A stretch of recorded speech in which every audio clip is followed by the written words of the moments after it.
Good to see you, everyone. My name is Robbie Howell. We are here with a fine crew after many delays to bring you yet another actual play. Let's go through and introduce yourselves, and then we'll introduce characters and get rolling. Fire away, my friends. Hello, I'm Lethal Butterfly. I am Detour. I'm Tomáš. Hello.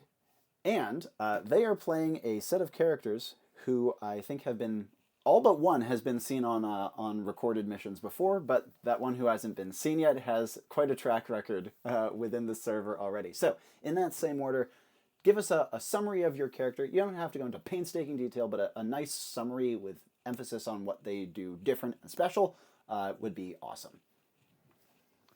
I will be playing Ariadne. She is a wanderer with a strong specialization in arcane. I'm playing her as an elderly witch. And so she's wearing like this quilted dress with all this tattered gossamer hanging off of it. She has this thin white hair. Um, yeah, that's about her what she is. Lovely. Well, so I'll be playing Crow, who you may have seen in a previous actual play. Crow is a gunslinger and has pretty balanced stats, focusing on the physicality side of things. And notable about him, he was raised by the Hex Hunters, who were witch hunters, and so he has a bit of a anti-magic slant to his history. Also, he has a coin that he calls Bad Penny, which is cursed in his mind to always return to him after some amount of time. Lovely. And lastly, Hey, so I will be playing as Svietislaus, and honestly, it's pretty hard to say something that isn't special about this character, since he is a combat librarian. So he's sort of themed about the early Middle Ages, very religious, but given his religiosity, he sort of turned into a crusader, and I guess that is what he is right now, a combat librarian. yeah, absolutely. It's going to be my first time hosting for him, but I think of all of the characters here, he has a larger mission log than like both of them put together, and so he's quite a veteran at this point. Awesome. Now that we have a summary of the characters, let's do focus words. Do one apiece. Fire away. I would like to go last on that one because I kind of see what vibes we get from the other focus words first. Sure. Because I Detour. have two possibilities in mind. Perfectly fine by me. I'll go with Raid. Okay.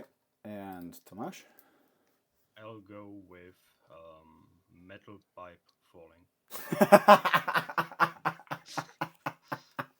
That's one of my favorite memes. Thank you. And Greg? I will go with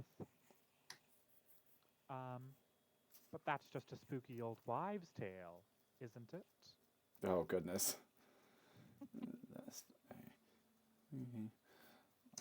Wow, my handwriting. Rip. Okay. Now, at least I'll know what it says. I'm going to go and generate. You guys know me. Shouldn't take too long. I'd say no more than 5 minutes. In the meantime, you can go into more depth about your characters. You can discuss strategy with each other. You can discuss potential interactions you'll have on missions so you're both on the same page before diving in. And I will be pacing around like a maniac. You had a thing? Before you do, yes. Would you like to do the level up first so you can Oh, generate with the smart. level Yeah. perk in mind? Excellent point. Thank you. Yeah, Ariadne needs to level up, and so we can do a level perk for her. What were you thinking? Yes. Well, first of all, I was thinking the pluses should go into skill and spirit. Oh, cool. Yep, I'm down. And as for a level perk, I want to start out by aiming high here and maybe get haggled down if it's too powerful. But Sure. I was thinking, when Fork in the Road is used, Ariadne's additional eyes in a spider-like formation will open up on her face and remain for a low to mid duration after the vision's end and enhance her sense of sight in some way, pitched by the player, adapted by the conduit. Oh, I see. Okay, I was like, So- this so isn't too something like scary up night until you vision said or- that. Yeah, so something like night vision or arcana sense or expanded periphery or something like that. Okay. I think it's a sick idea. I have 2 edits. 1, low duration, very short. Sensible. 2, the pitched vision enhancement has to in some way fit or match or complement the vision that you get from Fork in the Road. Oh. That's interesting. Which means that you won't always get exactly what you want. Okay. That's fair. We can buff it at a later level if necessary. I think I'll go with it. Excellent. And in that case, I will leave you on. Sorry, but I actually also need a level up. Oh shit! All right. Nice. Oh my. Yeah, let's do it.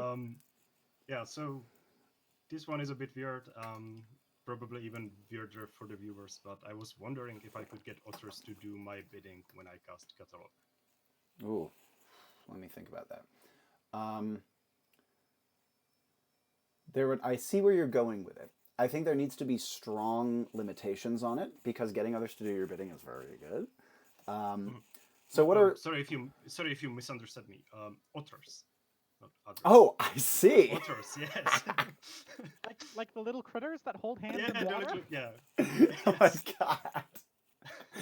Okay. You see, Svietislaus has a special relationship with otters. So. Yes, he does. There's no doubt about that. Let me think about that. This is normally it'd be like, yeah, obviously, but for him, that's actually kind of a question. I'm going to say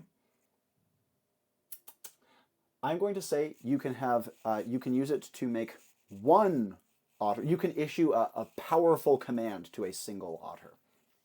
Okay. That's what I will say. I'm okay with that. I mean, I'm willing to be wrong if it's busted, but like, I'm willing to try it at least. Okay. We'll see.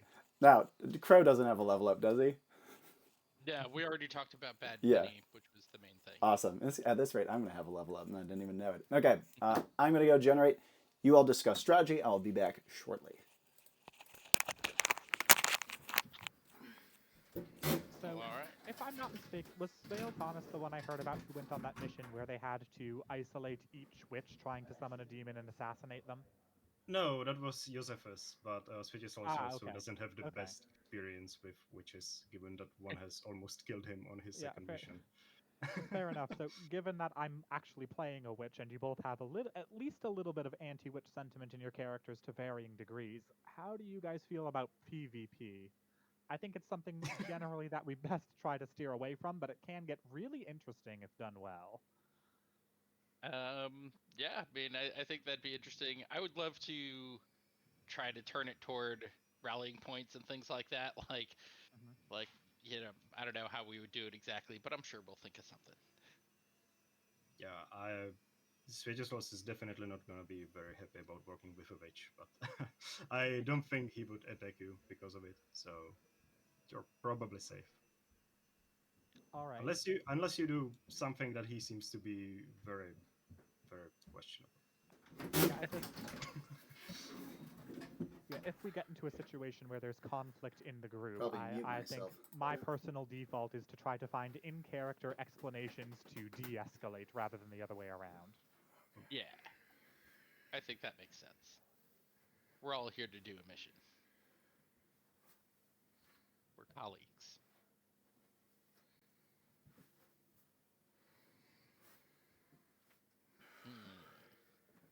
But I have to say I'm glad that I have an anti-magic ally in Crow. Though I don't know how thrilled he'll be about magic your rules. magic either. It's not magic, it's wishes granted by the divine, so... It's not magic, it's faith. Yeah. Yes, exactly. Yeah, just like Crow believes it's all skill. Not magic, it's skill. That's how the bullets got into the rifle that fast.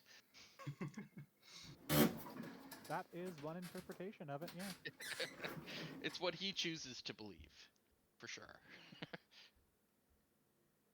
Yeah, well, Svietislaus believes that it's all faith, mostly.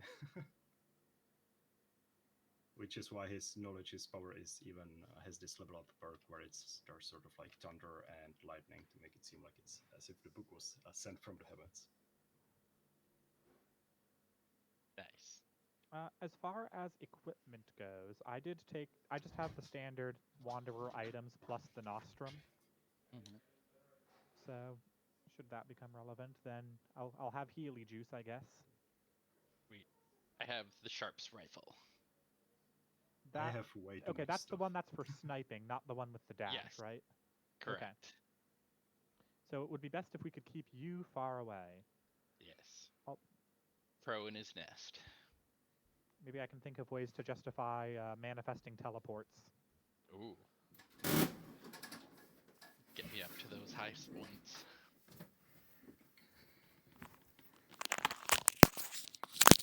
My oldest character in all of Enclave has several different ways to teleport, plus a rifle, so Nice. Okay, I have an idea. I can't believe you gave me falling metal pipe as a focus word, you fucker. I've been waiting for the entire mod for that. is that a reference to something? It's a meme. Yeah. One of my favorites too, I should add.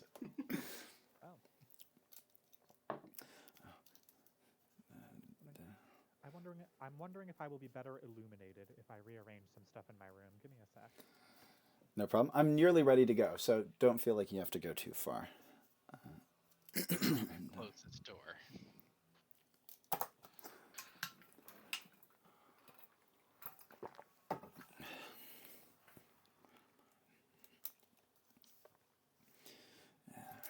Okay.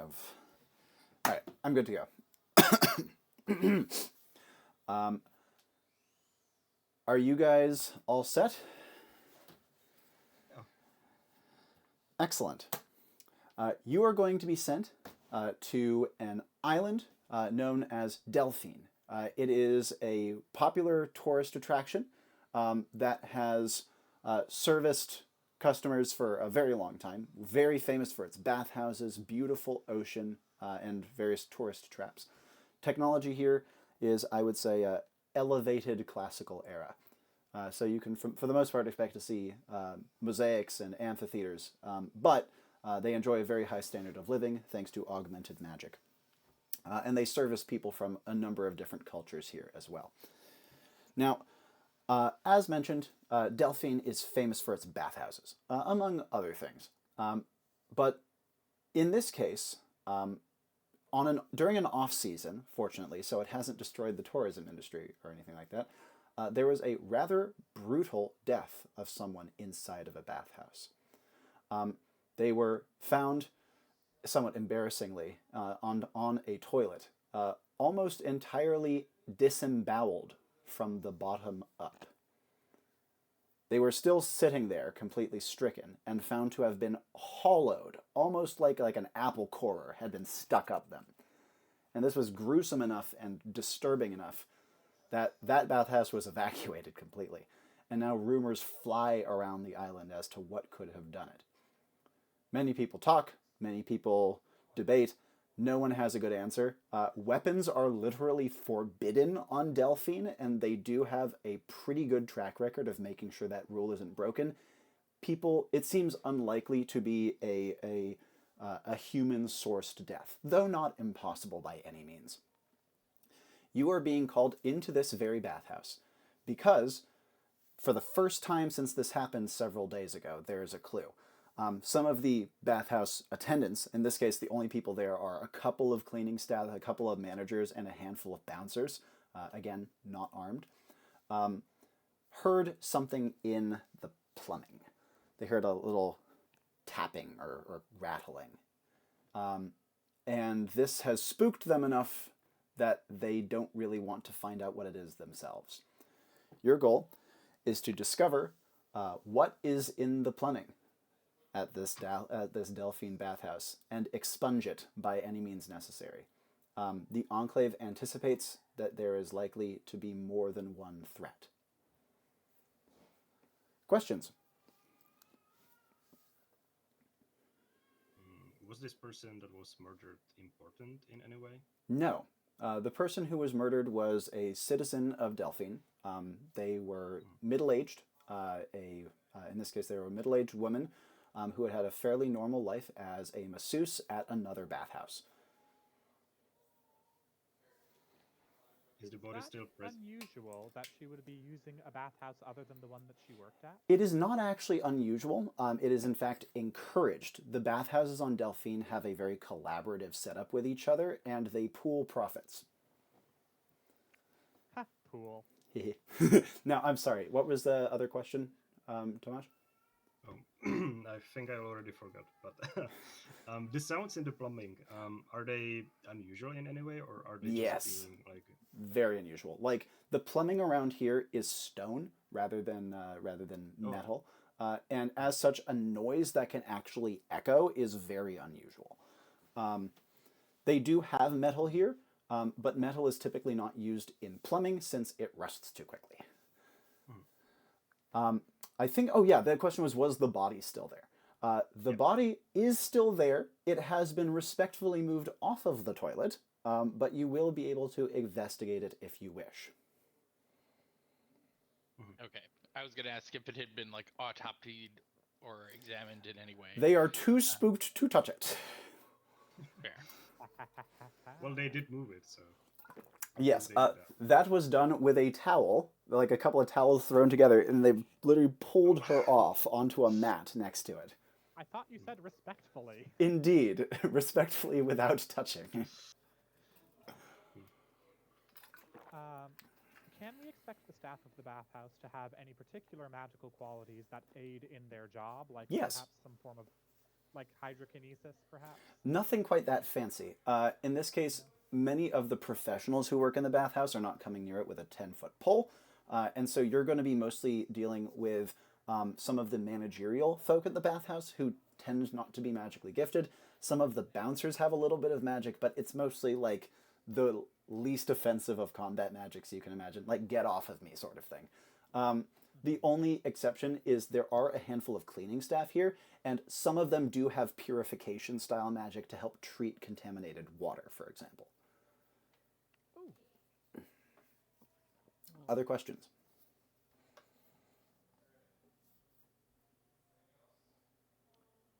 So if I'm understanding this correctly, the pipes are large enough for us to enter? Some are. Now, the ones leading to the toilets, as you might expect, are not. But the plumbing around here, like I said, since it's largely made of stone, they can't do small pipes. They have to do large ones. Yeah. And there are, like in other bathhouses, there are cleaning staff who frequently go into the plumbing areas so that they can purge them before the water is run out to the ocean. And because of that, the ocean around here is very clean. And so you can think about the inner workings of the pipes kind of like, have you ever seen the inside of one of those big water mills where like all of the machinery is exposed so that people can walk around and maintain it? Like, kind of like that. Or like an old-timey clock tower where you can go inside and see all the gears turning yourself. What is the best guess as to the time of day of the murder? Almost entirely known, almost down to the minute, given that she happened to be using the toilet and then was found by someone else who came in to use the toilet. It was almost certainly, it almost certainly happened at around 7 p.m., maybe 6:50. And what time will we be entering? You will be entering at a similar time in the early evening.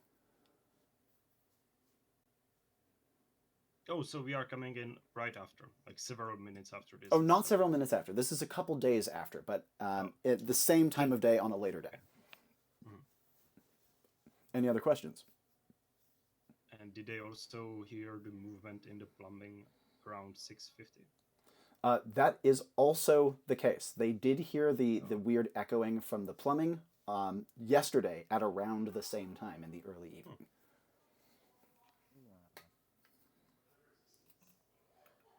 Has anything disappeared from the bathhouse? The best guess that you have right now is maybe a couple of small things, but people have been too spooked to be taking good inventory. The only thing that has been observed is, are you familiar with those, I think they're mostly in Turkey these days, those like Turkish-style baths that they have like a little fish come up and nibble like dead skin off of you? Yeah. Yeah. They have many of those. Those are very popular here, and they have a wide variety of different sea life that will actually clean you up. A good amount of the sea life has gone missing.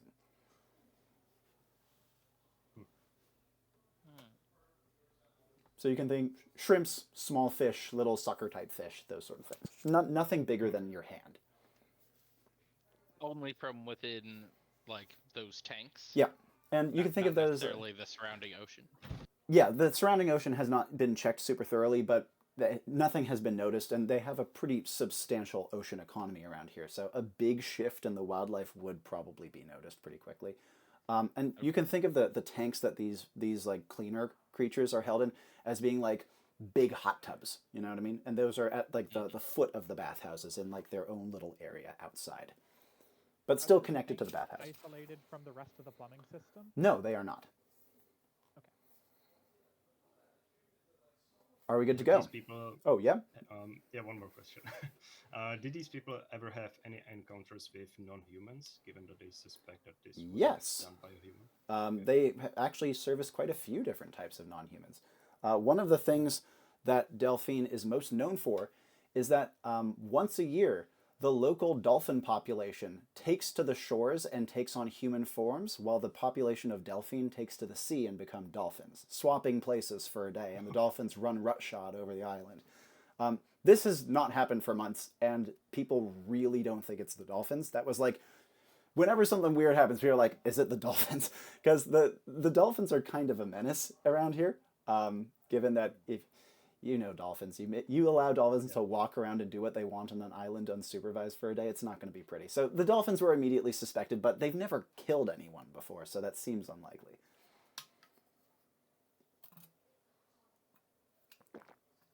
Could have been done by an otter, but we'll see. It's always possible. Was the victim human? The victim was human. And what was her name? Do you want me to spell it for you? Yes, please. Actually, probably don't need to. Lyrica. So literally the word lyric with an A at the end. Okay. I think at this point, if you guys are good for it, let's move on to assembly.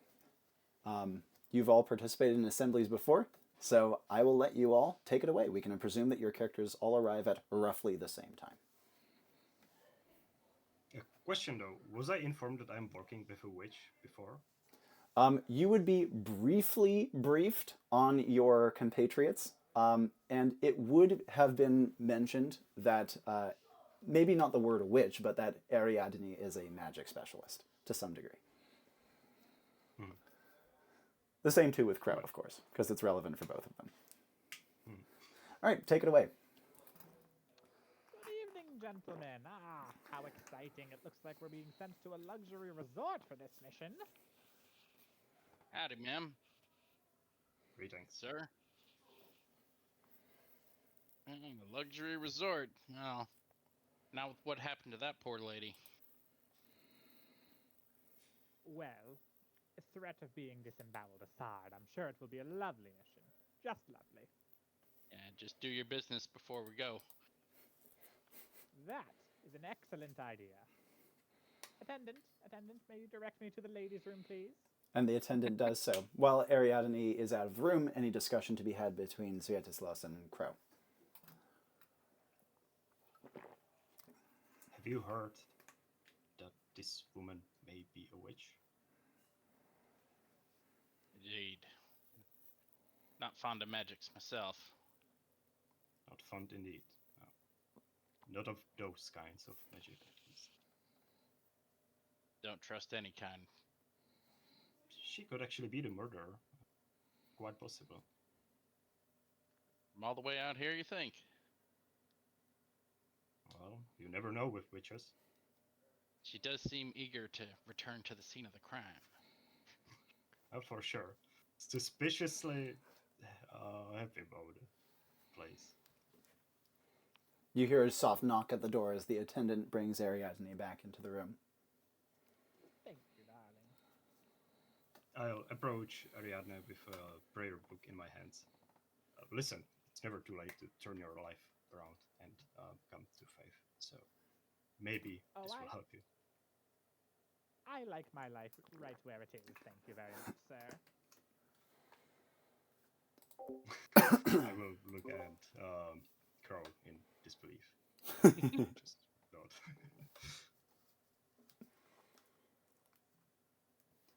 And at this point, the attendant enters the room and gently beckons for you to leave towards the teleportation chambers. As we're going, I'd like to talk shop a little and say, so I think it would be best to start off with an examination of the body. My own personal theory is that perhaps she was using some fragrant soap or lotion that attracted whatever creature did this. Maybe she ate something delicious. Mayhaps. I'm not really one for examining the digestive tract. I don't really have the tools for an autopsy. Really? That seems like something a witch would do. Oh, who ever said anything about witchcraft? You are incidentally correct, but who said it? These dossiers say quite a bit about all y'all. Anyhow.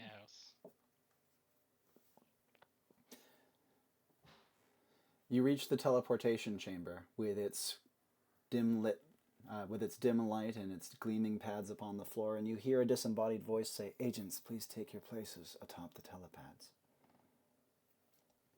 Ah, one of these again. Steps up. Yeah, I will step up and very obviously keep my eyes on reach out my hand and Ariadne. say, "Oh, be a dear, won't you?" I definitely don't need help for this small step, but I'd like to pretend like I do. Who are you asking for help here? Detour. Yeah. Yeah, I think Crow would, rather. would be responsive to this, despite his apprehension. Yeah. Okay. As Crow touches the witch, Svietislaus is going to be watching very carefully. Indeed. Very, very carefully. And as you all take your places, you feel your bodies begin to dissociate. Such a good boy. As your first your toes, then your feet, then your ankles and knees and legs and torsos begin to dissolve away into nothing, it eventually hits your eyes and your vision explodes into light. Until you reemerge to the smell of soap and salt. You're inside of a beautifully lit room, all tiled in fine mosaics, almost photorealistic in some places, depicting scenes of wildlife and dolphins and sun. The room that you're in is some sort of atrium. There is a large desk in the center of it. The ceiling is all made of glass, and so you can see the setting rays of sunshine come streaking through. And there are a number of gleaming crystal sconces on the walls, providing even more light to the room. It is almost completely empty, despite being very large. You can think of it like even bigger than an atrium to a hotel would be, particularly because it's very open air, and it has a number of winding staircases that don't vanish off into walls. Instead, they meander throughout the upper ether of this room until deciding to vanish off into one spot or another. The place looks like a cross between a water park and a luxury resort, with a thick layer of mosaic over the top. There's all of 3 people in here, one of whom is a cleaner, hurriedly going up one of these long winding staircases up and away. Another is some sort of maybe clerk or staff member who is going through tiles and tablets on the desk, on the main desk area. And you can see that another is maybe a bouncer, judging by the fact that they're a little bit burlier and are dressed a little more practically, coming up from one of the lower staircases onto this level. As you enter the room, and I should note also, the exit is directly behind you from here. A big set of wide open double doors. Immediate actions upon entering, we will begin with Crow. I think he's just going to immediately take stock of surroundings, note where each of these people are, and then probably approach. You said there was a desk where someone was? Yep, big reception desk. Yeah. And probably address my teammates first. I guess we check in. Should definitely try to ask about some information about the clients that have been here lately. As Crow approaches the desk, the woman who is going through the tablets at it looks up. She has, I should note, a set of pince-nez on, which is not necessarily what you'd expect of classical era technology, but they are elevated beyond it thanks to magic. And her hair is up in a tight, gleaming bun. She is wearing a staff uniform, not toga-like necessarily, more Minoan if you know what that looks like, though not quite as extreme as they could get back in those days. But it's full of color and absolutely like very, very eye-catching design. She looks up and gives you a small nod, though you can see the nervousness enter her face almost immediately. And she says, "Oh, hello. I was told to expect a group of guests."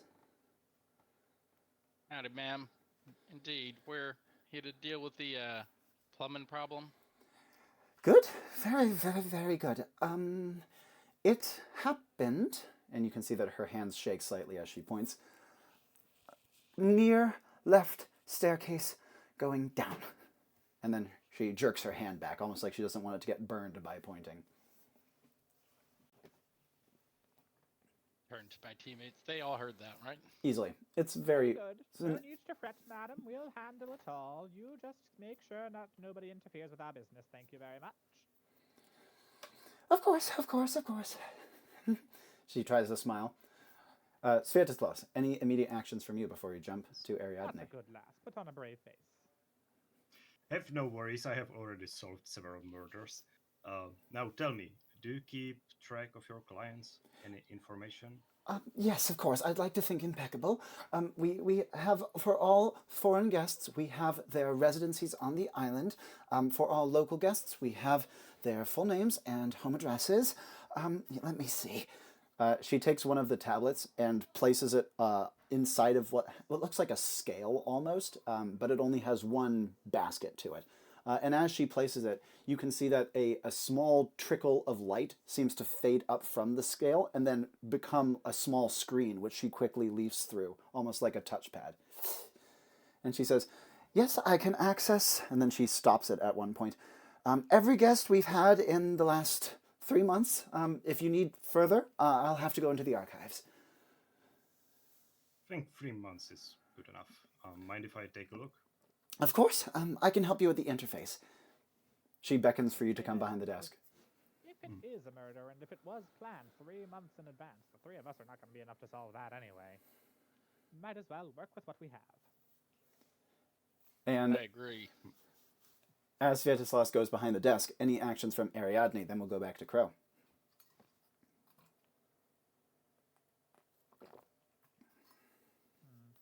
I am considering familiar facing that bouncer, but I don't think we really need that yet. I might as well save my energy. Sure.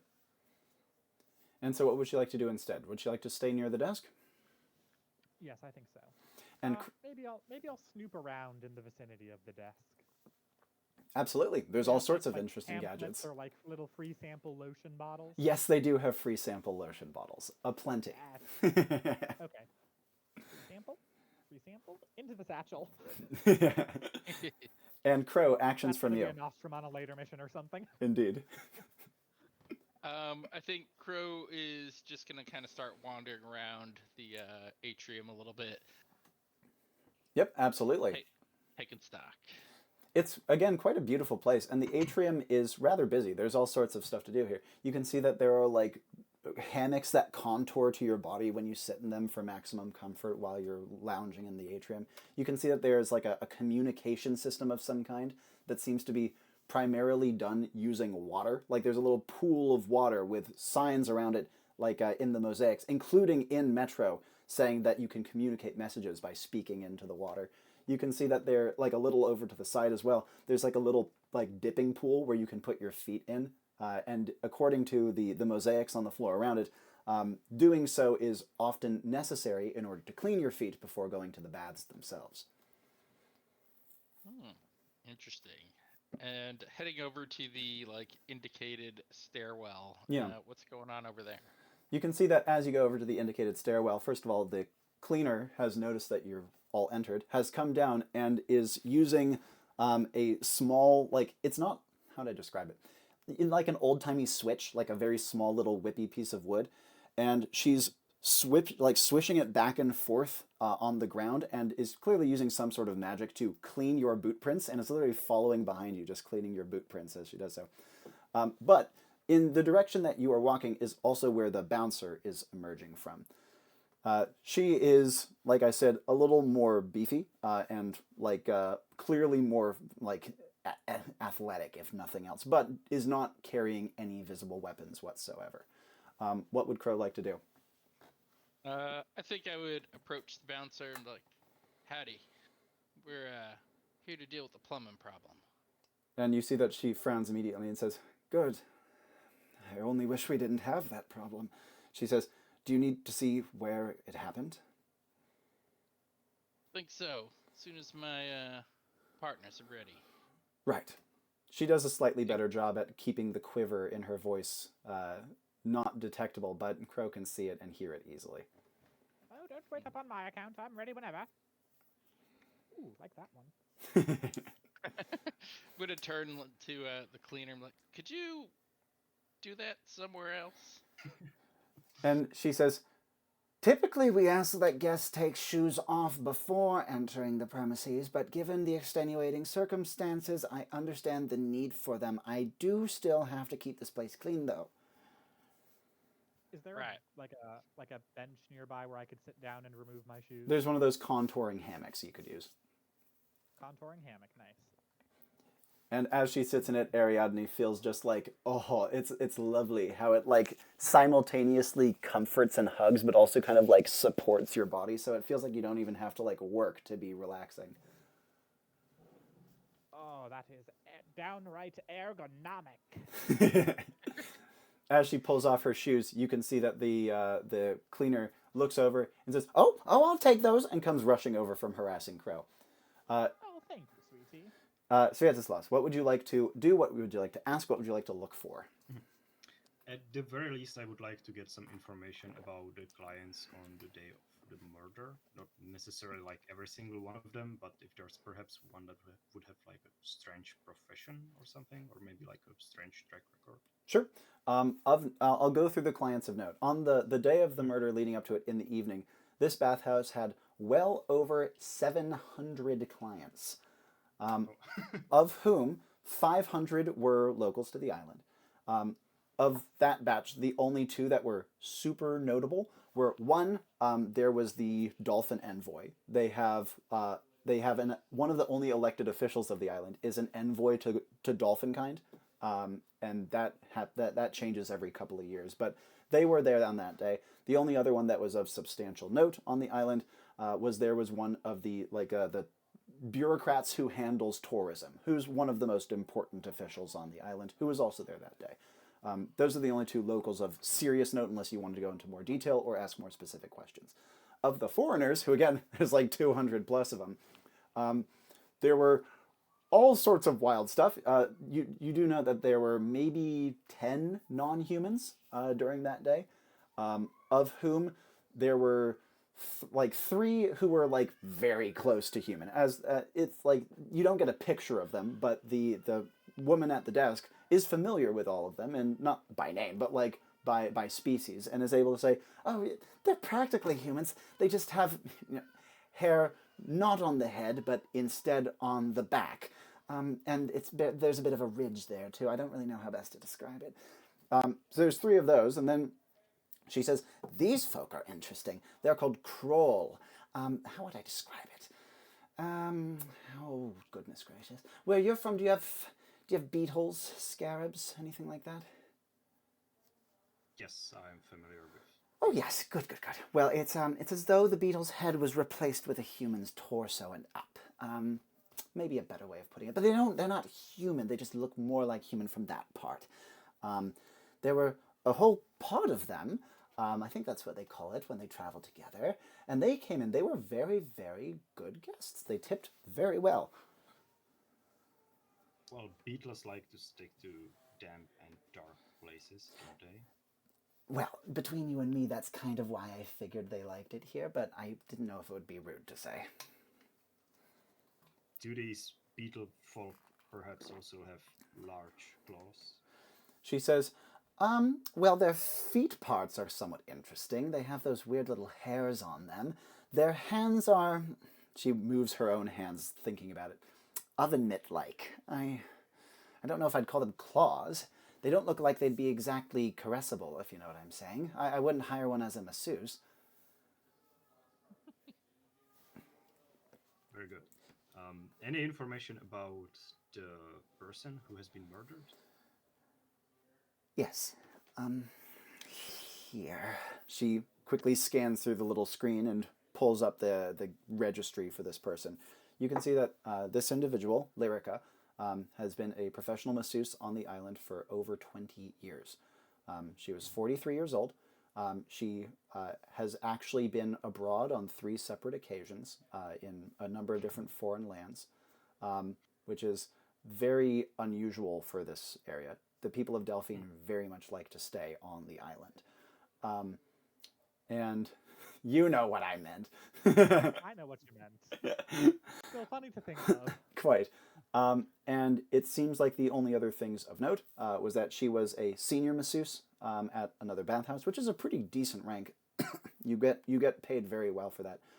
She was childless, seemingly by choice, and she was reasonably well liked, but considered to be, and this is what the desk person says, she was nice, very nice woman, but kept to herself for the most part, kind of I wouldn't say aloof, but I don't know. She didn't talk much. I suppose you could say that. Didn't enter with anyone? Talk to someone? No. Well, she's talkative. She talks to plenty of folk. She took a couple of our soap samples, went downstairs.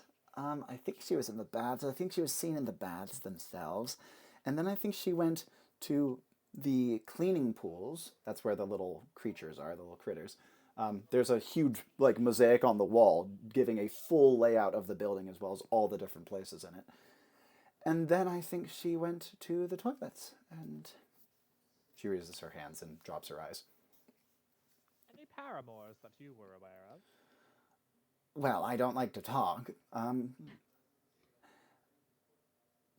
Maybe? I don't know. I really don't know. Couldn't tell you. I know who would know. And she hooks a thumb over towards the cleaner, who is currently disinfecting Ariadne's shoes.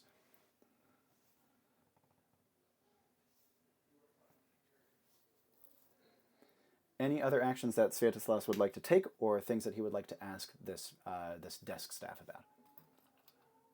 Any of these non-humans, do they perhaps like to eat raw fish? We have been informed that some fish have been disappearing here lately. Yes, I did hear about that. The crawl, which is what she was referring to the roach people as. She says, they do eat fish. They do like fish, but of course we tell all of our foreign guests not to eat the fish in the cleaning pools, and I believe they listened, or else we wouldn't have them back. And then she thinks for a second and says, I don't really think of anything more noteworthy than that. I mean, if you come to this island, you better like fish. Thank you. I think that's enough information. Of course. She brushes her hair out of her face as it's falling out of her bun, and sweating slightly returns to sorting tablets. Is the cleaning lady done with those shoes? Yes, she has cleaned them to within an inch of their life, and has put them in a how do I describe this? A small container that then shunts into a wall, and then you hear a little rattling sound, as presumably they are flumed up to a storage location. As I get up from the huggy hammock, can I search it for a loose thread that I can pull out and take with me? Yeah, absolutely. Though I will note, rather than a thread, it would be more like a little tongue. It's not plastic, but it definitely isn't made of fiber either. So you can pull out a little piece shaped kind of like a fruit roll-up. Okay. Into the satchel. Absolutely. Any other actions from Crow? I think my partner's engaged with what they're doing. He's probably gonna head to the staircase and just head toward the where he's indicated. And the bouncer says, "It shouldn't be too hard to find, but do you want me to come with you?" May as well. Right, I'll show you the way. And she brings you down. Like I said, this building is very open concept. There are few walls besides the literal walls of the foundation, and as such, the staircase goes out and over a bunch of open baths. You can see that the baths are multi-tiered with beautiful waterfalls between. Some are for play, some are for rest, some are for cleaning, and some are for sport even. And so it's a spanning complex as you enter into the basement area. From what you can see looking around the basement area, it seems to be mostly big pools that connect to each other, each of which have their own like minor designations. As she brings you down and onto a lower walkway that swivels between the pools rather than going over them, she briefly, like she's mostly been quiet and nervous, but she briefly pipes up by saying, if you're going to be staying the night, we can, of course, make sure that you have free accommodation. There's many beautiful hotels nearby that travelers often enjoy, if you want, of course. Appreciate that, but don't plan on staying. Right. I hope it's not needed. And Ariadne, what do you say you want to do? As they're leaving, I'm just going to call out to them, "Oh, I'll catch up with you in a few moments." And I want to dip my feet into the necessary cleaning pool. Yep, absolutely. And I'd like to ask the cleaning lady, "So, this Lyrica, do you know if she had any lovers back home? A husband, a girlfriend, a polycule, anything like that?" And as you say that, you can feel like an almost carbonation feeling happening around your toes. The cleaning water is like frothing slightly, and you can see that the cleaning lady looks down somewhat disapprovingly at this before saying to you, "Well, I don't really understand how that's relevant to her death. We're not vengeful type here, you know. Not like on the mainland where people kill each other over the slightest little thing. We are peaceful folk, and we like to keep it that way, and we don't like to flap our lips about such things." Right.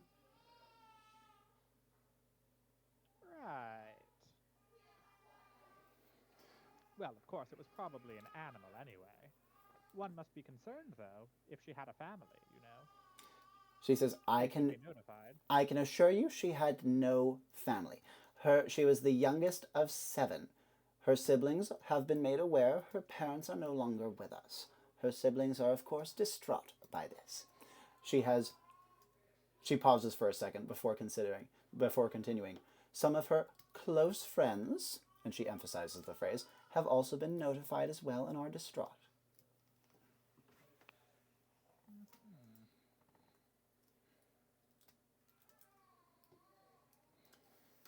Right, well, if this is done, then I think I should be on my way. It's done. As you step out of the pool. Yeah. I'd like to go catch up with Crow, then. Svietislaus, any other actions from you? Having finished at the desk, Crow has gone off with the bouncer, and Ariadne is conversing with the cleaning lady. Yes, I would definitely try to catch up with Crow. Yep, and that's much easier done for him than for Ariadne, who's going to not catch up for a little while. Svietislaus catches up before Crow and the bouncer hit the lower level with all the big pools and start to make their way along the lower walkway down there. There are a couple of other cleaners down here, but they're pretty few and far between, and you see that each cleaner in this area is accompanied by a bouncer. Any actions that Crow and Svietislaus would like to take as they catch up with each other being led by the bouncer through this lower level? Yeah, I think Crow, seeing Svietislaus arrive, ask, "So you find anything? Did she stay here before?" I found something about some strange bug people, though it doesn't seem to be relevant to what we are looking for. I forgot to mention, as I'm leaving, I want to tell the receptionist. Sete, by the way. Beetle hairs, that's what they're called. She says, "Oh, is that what they're called? Oh, interesting. I'll have to remember that word and break it out next time I meet a Kroll." And carry on between Crow and Svietislaus. So, shall we go and examine the body? Yep. Not squeamish, are you? Certainly not. I've gutted my fair share of steer. And the two of you reach the location where the body is held before you are caught up to by Ariadne. This entails you leaving the big room with all the pools in it and going down a small kind of tidy passageway to a forked bathroom area. You can see that the bathrooms here are largely communal, think Roman in this case. and are all mixed bathrooms. You can see that each, like the little forked tunnel at the end leads to 3 or 4 different bathroom pod areas, each of which you can smell is powerfully perfumed with different flavors. You are brought over to a citrus-smelling one that hits you with a powerful dose of sweet lemon. As you are brought into the room, however, especially Crow's Nose would pick up the awful smell that is just barely masked by the perfume. The bouncer stands outside and says, "I'll guard it," before turning away pointedly. No worries. Certainly smells like death in here. And as you make your way inside, again, there's, think of it if you've seen Roman lavatories before, just like a series of little chamber pot type things that are all laid out with no barrier between them and some, like a communal trough in the center for cleaning hands and getting soaps and things. And you can see that the woman is on a mat on her side, covered in a cloth, and even from here you can see that she's been hollowed out completely, like a glove. Does she still have her eyes open? Her eyes are open, but you can see that the eyes themselves are almost like a film. Like most of the back of the eyes was pulled or sucked out, leaving only like a layer in front. So it wouldn't really be possible to close the eyelids in this circumstance? Not in this circumstance, but you can try at the very least. Probably still like to try. Yeah, and you can feel that her skin, given how, not only well-maintained the people of this island are, but also the moisture down here, does move with your hands. And even if there isn't much behind to pull them over, you do close her eyelids. I would probably like to kneel over and close my eyes and recite a prayer. Just like in my head, not out loud. Absolutely. You don't have to give me the exact words, but what would the general contents of the prayer be? Probably something just wishing for the soul to be at peace, given that it was unable to find it in the last moments of its death. Absolutely. Crow, actions you would like to take as Svietislaus is doing so. I think he's gonna kind of get up pretty close, actually, looking through, and I think what he's looking for, I'd say he would probably recognize what an animal attack might look like tooth marks and claw marks and things like that. So trying to see if it's that or if it maybe looks more mechanical. Yeah. So 2 things of note. 1, dead body in a very humid environment over a long period has compromised your ability to tell for sure. It's disgusting. The only reason that it's not completely moldering away to nothing, best that you can tell, is that much of the bones are intact besides the pelvis. You can see that the inside is really getting fetid. And because of that, it's quite hard to tell. As grisly as it is, I think my apple corer analogy might be best here. Just from what you can see. Though I should note that it does go up through the throat and into the brain case too. So whatever hit went all the way up and through and then back out without breaking the skin in any point. Even the throat, which is the most kind of deflated of the whole body, given the lack of bone support there. The neck skin was not broken. Interesting. So just like a skin shell is all that's left. Well, bone and skin shell. Bone basically. and skin shell, though I should note that the limbs are intact. Now, speaking of Ariadne, you'd be catching up at about this point. Okay. Held back admiring all the beautiful young naked bodies along the way. Indeed, I'm sure. Anyway. Lots of mosaics. She's already more or less convinced in her own mind that it was some kind of animal or monster attack. Yeah. And I think now seeing this sort of deflated body, she has a specific monster in mind. Spiders, when they attack, they inject venom that kind of dissolve. They don't drink blood, they drink everything, and they dissolve it with their venom first. Mm-hmm. This hollowed out appearance kind of reminds her of that. I think she'll give a moment of silence while Sepultanus is giving their prayer. Yeah.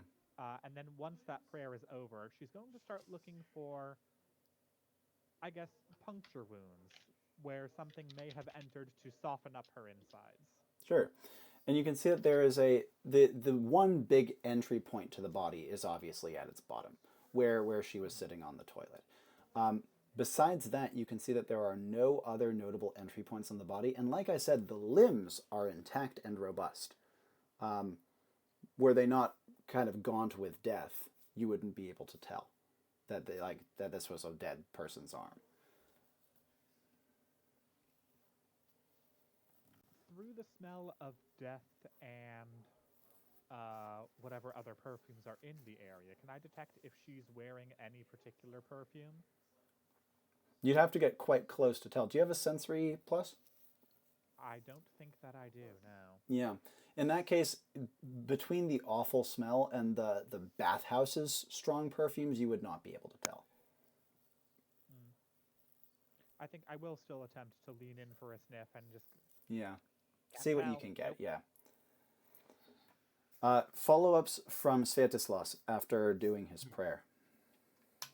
So in one of my other missions, I used catalog to put the body in the original state when it was murdered. Yeah. Here, I don't think it would be fully appropriate. So Yeah. instead, I wanted to ask if it would be possible to energy work catalog to get like a brief vision of what the body looked like, when it was found. Oh, that's a pretty interesting one, but that is also a big step too. Start to walk me through the energy work for this. You've given me some good stuff already with your prayer, but I do want to see a lot more. Right. So I Is would. Svietislaus saying this out loud? I don't is he think muttering so. to himself, trying to... I think he would maybe just be mumbling something, some prayer Yeah. things, probably in non-metro language. Yeah. So I imagine that this would work something like he isn't like squeamish as we have said, but he probably would be pretty disgusted by trying to shut someone's eyes and with this weird skin and Yeah. in this damp environment. I imagine this prayer. Of course, he's praying for the soul, but he would also be trying to calm himself down. Like try to regain his composure. Yeah. Trying to put his mind at an absolute, quiet down his mind. And during that, I think the vision should come as like a sudden nightmare, like almost like a flash. Oh, I see what you mean. That's quite interesting. So it sounds like catalog is going to do very little to actually tangibly affect the body itself, just kind of affect you. Yeah. I would just like to see it like in the original state as it was found. Okay. Get, like a brief vision. I would call this an energy work of fun fact more than catalog. Would it? Yeah, I think it's a little closer because I can see it's kind of both in many ways too. But not only is it an internal thing rather than an external thing, much like catalog is, but it's giving you information. And while catalog does have the internal sifting thing. So I guess we can work off the internal sifting thing. Okay, yeah. I mean, if it could be a catalog, maybe I could be like in my own voice as I'm having this vision describing what I see. I think I've unconvinced myself. I think catalog is the best pick because of the information sifting thing. So that feels like what the best hook is for this. Okay. Okay, I'm so sorry. Could you briefly talk me through your paired action again? Yeah, right. So I'm sitting down in a prayer, Yeah. trying to quiet down my mind. Basically almost emotionless when Yeah. suddenly this nightmare flashes out of nowhere. I'm imagining this would probably make him visibly shake and be disturbed by it. Yeah, absolutely. Would he actually say anything aloud when he experiences this? Probably not. Maybe exhale sharply, Yeah. choke, something like that. As maybe gasp, as if you are waking up from a nightmare. Absolutely. I'm actually going to throw in something else here too. I'm going to say that you are near a character who is also known for visions, and I'm going to say that before you see her, you get this creepy flash of Ariadne in your mind.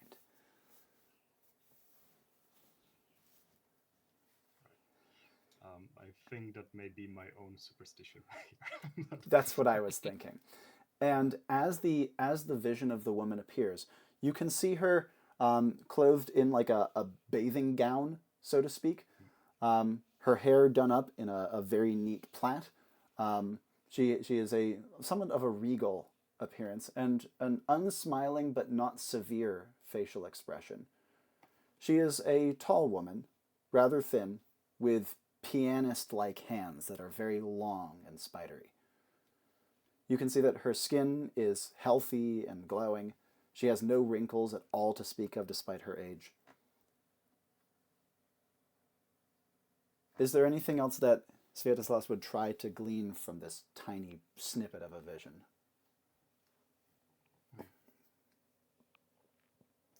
Don't think nothing in particular from this. I'm mostly interested in how the body looked like when it was. Yep, absolutely. Because being left for 2 days in a damp environment would really change. Yeah, and you now have a much better idea of how she looked. Mm. The thing I would say is most notable from all of this is that she has, like, she's a relatively fit person, and the body, though the limbs are reasonably intact, has nothing fit about it. So it was shriveled up because of the way it was disemboweled. Now, Crow, I want to hear some actions from you before we move on to Ariadne. Oh yeah, you have a thing? To interrupt, but as because I have seen the vision of Ariadne, Yeah. I think in between, that sudden gasp, I would just say something quietly like witchcraft. And Crow would probably hear that. Yeah, he definitely would. He has the ears for it. Does he have any other actions he'd like to take before and after hearing Svietislaus say this? I think I'd hear it, look, narrow his eyes and look, but ignore it for the moment. He's gonna actually check the toilet. Yeah, absolutely. Presumably, I'm assuming we can tell which one she came from. Yes, you can see how they would have pulled her off onto the mat. It was the furthest one on the right from the entrance. And you can see that, much like everything else here, it's perfectly clean. It's beautifully decorated. And you can see that inside, it doesn't have just like a pipe vanishing to nowhere. It has like a little pool that has like water constantly pouring and trickling down. Like imagine a toilet that was perpetually flushing to some degree. The interior of it, again, looks clean, but you actually do notice something. As you look inside, you can see that the piping inside, the stone piping, and especially the area around the bowl where the pipe emerges from, is scratched in a number of places. In a few places, actually scratched quite deeply. That's pretty interesting. I'll even say that out loud. And since it looks pretty clean, I'm just going to reach in and kind of touch the scratches a little bit. Yeah. You can see that they've gone clean into the solid rock. In some cases, just at a brief touch, they may go in as much as a 1/4 centimeter. Something with some sharp claws tore right through the stone here. Let me see that. Ariadne picks her way across the floor to the open toilet bowl.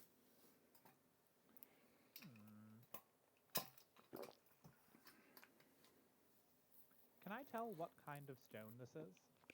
That would be a bit of a stretch. I don't think that she would have that expertise. No, I don't think so either. More importantly, the claws must be very hard, whatever they are. Now, the other thing that Crow notices is, though the scratch marks are there, the scratch marks are not perfectly symmetrical at all. Rather than being on just like 2 sides of the pipe, they seem to be on almost every side. Interesting. Yeah, I was going to ask, did it seem like something was scrabbling out? But it didn't feel like a scrabble. It's like almost like I'm not going to say a blender or a corkscrew. It's not like symmetrical enough to be something like that. It's almost random how the scratches go up. As maybe it was a bunch of things. Yeah. As Svietislaus is coming to, what would he like to do? I would like to try a fork in the road. Real quick, before your folk on the road, I want to hear a quick follow-up because he would be coming to the sound of these two discussing. Okay. So about the body that I have seen in the original state, I just wanted to confirm if, to me, it seems like this could have been drained by some sort of like an insectoid creature. Yeah. That seems like a reasonable idea. The big exception is the limbs. The limbs are intact. They look almost exactly like how they did in life. And besides them being pale and dead. They don't look like they have been damaged or touched at all. Just straight up and then straight down. That's the one thing that makes that not feel correct. See, the thing is, I'm pretty sure they are not the ones that did the murder, but this is just going to make me be suspicious of the beetle folk even more. Yeah. Even if scraps don't do that, but yeah. Certainly. And pardon me, fire away, Ariadne.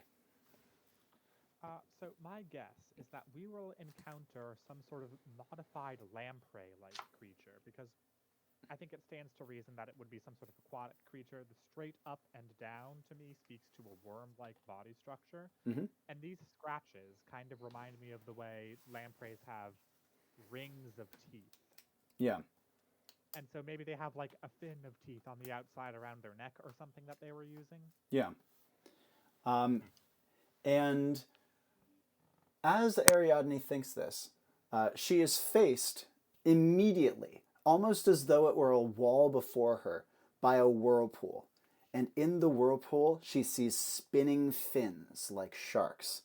But then the fins morph into blades, spinning in the whirlpool. And her vision ends.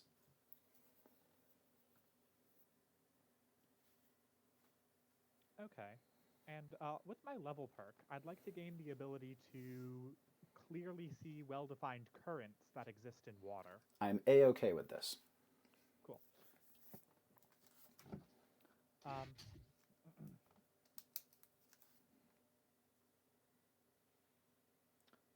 received a vision that I believe I'm gonna, turn around. Eyes.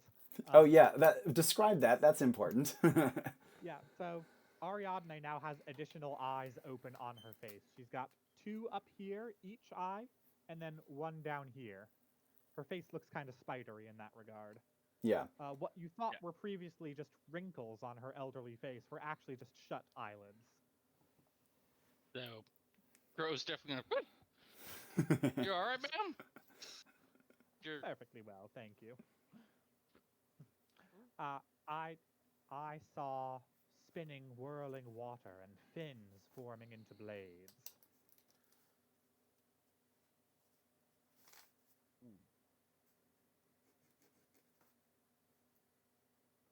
blades, huh? Looking at the scratches, I think it's probably a stretch, but could Crow get any sense whether they were caused by natural or mechanical means? Very hard to Like say. Natural being claws, yeah. Yeah. Probably not enough information to determine unless you have something you would want to throw in. Nah, just seeing if there was anything, like if they were very regular or not, but I could see that would be pretty hard to tell, so. Yep, absolutely. And what would he like to do as a follow-up? Thing? Of course, please. Could I? So you said it's like water constantly swirling, but there is like a hole, right? Yes. Presumably. Is it big enough for my arm to fit in? Yeah, you could get your arm down. I'm curious to just stick my arm down, feel around. Yeah, absolutely. So it's bigger than a modern toilet, like a contemporary toilet for us, and it feels like there's like a small place that water's constantly coming down, swirling in a bit of a pool. Then there's like another offshoot pool where it goes down and presumably connects in with the plumbing. As your hand is down there, however, you actually feel something weird, sticky. I'd like to watch closely with my spider sense. Yeah, absolutely. Sticky, huh? Yeah. Oh, this might be gross, but let's see what this is. I'm just gonna like grab a handful of whatever it is and pull it up. Yeah, absolutely. And you pull out slime. It's not feces. It's not, and nothing made by a human for sure. It's like a purplish, pinkish, fetid looking slime that holds together like Vaseline. Well, this is gross. But didn't look like it came out of a human, at least. Well, maybe it did. What did Ariadne say? I've seen a human make that once. Was not pretty. And I'm sorry, did Ariadne have a thing that she was saying besides that? perhaps some sort of shed skin or membrane? Yeah, it has like a membrane-like quality now that Crow is holding it. It does hold together a little better, even if it feels like Vaseline.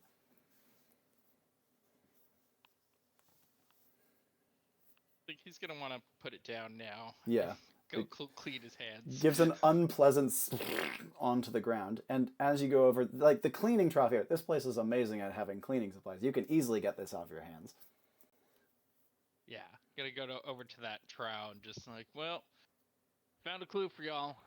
Now, of note, as he is working with the various soaps and pumices and things, this isn't coming off. I mean, some of it is, but there's this like nasty film that you still feel sticky on your hands. Oh, this is extra gross, y'all. Don't touch it. I poke it.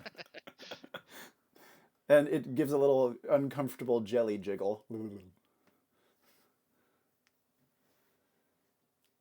Does Svietislaus have any actions from here? Yeah, sorry to go back to that, but about my vision, one more thing. Of course, please. You're able to could I- reconsult with catalog. Can I also perhaps, because I was also, besides some insectoid creature or arachnid or whatever, I was also thinking of leeches or, lampreys. Yeah.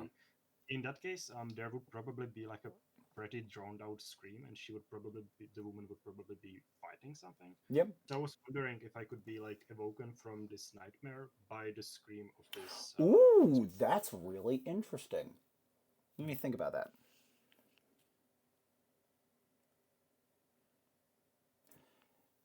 Yes.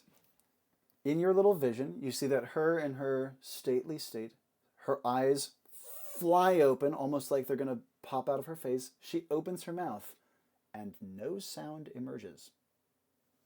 And that is how you wake up. So she saw something really briefly. But Or maybe not. It didn't look like her eyes didn't focus on something. They just went wide. And her whole face contorted. She clearly was trying to scream, but no sound emerged. This strange. Well, I would be very distressed by what I just experienced. Yes, quite. Possibly more so than if you heard a scream. Yeah. Probably still emotionless, not emotionless, like motionless for a little bit. So to catch up with the rest of the group, at what time exactly am I getting out of this vision here? This would be as Ariadne is turning to the group with her creepy spider eyes, and just before Crow plunges his hand down to find the slime. Well, I would probably then try to make my way to the rest of the group really slowly. And Yep. They're use only a couple my- paces away. Yeah. Yeah, but I am not going to be moving very I would quickly imagine, because- yes. Probably using my hand to like hold onto a wall to make sure I Yep. don't like collapse or something. I imagine I would be probably feeling pretty sick. Yeah, this is the point at which Crow produces the goo, which I'm sure wouldn't necessarily help Svietislaus' state of mind. No. And would give him good reason to be quiet, at least for the moment while these two discuss. What would he like to do after the slime has been dropped and Crow's trying to clean his hands? I would probably just hold my breath and just quietly say that the victim didn't scream. You both can see Svietislaus' face is like, I don't know if he'd be pale, but he'd definitely be Probably. deadly frickin' serious. Yes. Even more than before when you saw him. So no pain then? Seemed like a lot of pain. But no sound. A lot of pain, but no screaming? That's No sound. unusual. It went right up through the core of her body. It may have gotten to her larynxes before she had the chance to feel it.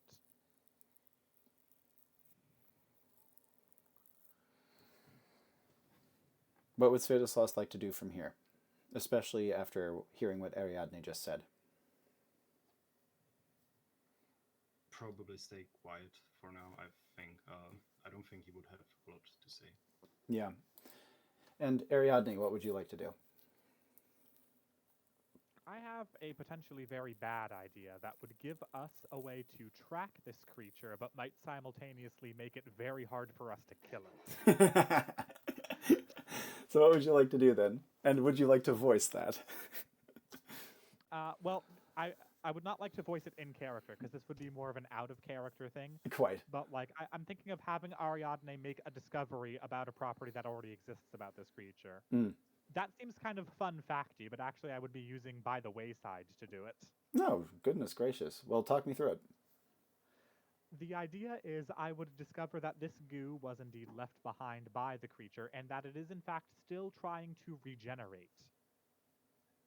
And that in that way we could follow it back to the body it's trying to reattach to, but it means the creature has very good regeneration. I think that is too fun facty. I'm going to have to make the call that's too fun facty. Just as well, because I wouldn't want to fight a regenerating lamprey either. Indeed. Especially since bullets probably wouldn't be super practical against that kind of an enemy. Yeah. Indeed. And so what would Ariadne like to do instead? I think this goo is a really good clue, so I would like to continue to examine it, and maybe I'll come up with a better By the Wayside. Certainly. Can I probably don't have rubber gloves in my satchel, but you know what I've probably got? So many pairs of mittens. Yes, that is fine. And donning a pair of mittens, they're sacrificial for these purposes. What would she be liking to determine or find out about this? Stretchy? Very stretchy, in fact, and does not rip very easily. Does rip, but Okay, not if easily.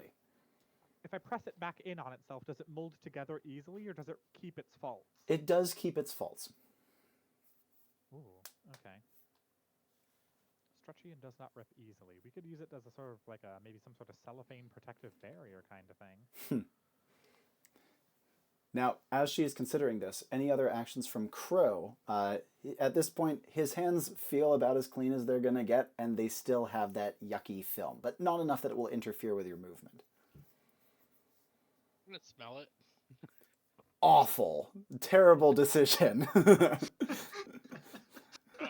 It smells like the worst possible combination of like rotting fish and like the scuzz under a bathroom sink.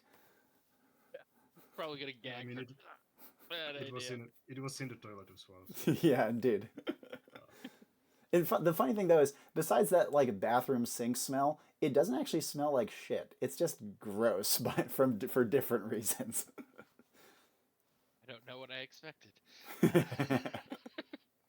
And yeah, I'm gonna go over to the goo as well, just like see what my partner here is doing. Yeah, absolutely. You can see her bending it and stretching it and collapsing it back in on itself and pressing it together. Can I like pull it out into a thread? You can get it pretty long pretty easily. I thought of an energy work to do here. Yeah, let's hear it. Yeah.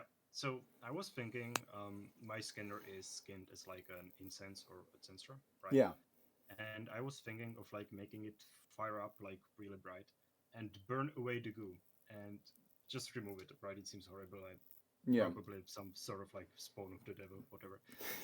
And through like burning it away, if I could get a sense of, if I could get more information that the scanner would normally provide, Ooh, I would destroy the piece of evidence, but I get any information out of it. I think that is perfectly fine, but you would have to get the goo to like right next to your scanner in order to do that. That is fine. So I would probably approach Ariadne, still leaning against the wall. Yeah. Just extend my hand and ask for the thing.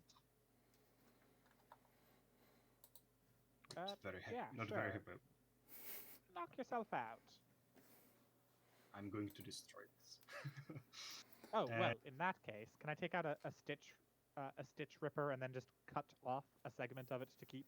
How big of a segment? Let's keep 1/6 of this thing for myself. Sure. She rips off a piece of it, no bigger than the palm of her hand, roughly. So I don't think I would be trying to stop her, but by trying to keep a piece of this thing, it's probably gonna make me even more suspicious of you. But, yes, all right. And I as will she let holds her out do the that. rest. Okay, I will let her do that. Give her a look that expresses my emotions about what has just occurred. Indeed. And then fire up my incense, put them close together, close my eyes, and just make it burn away.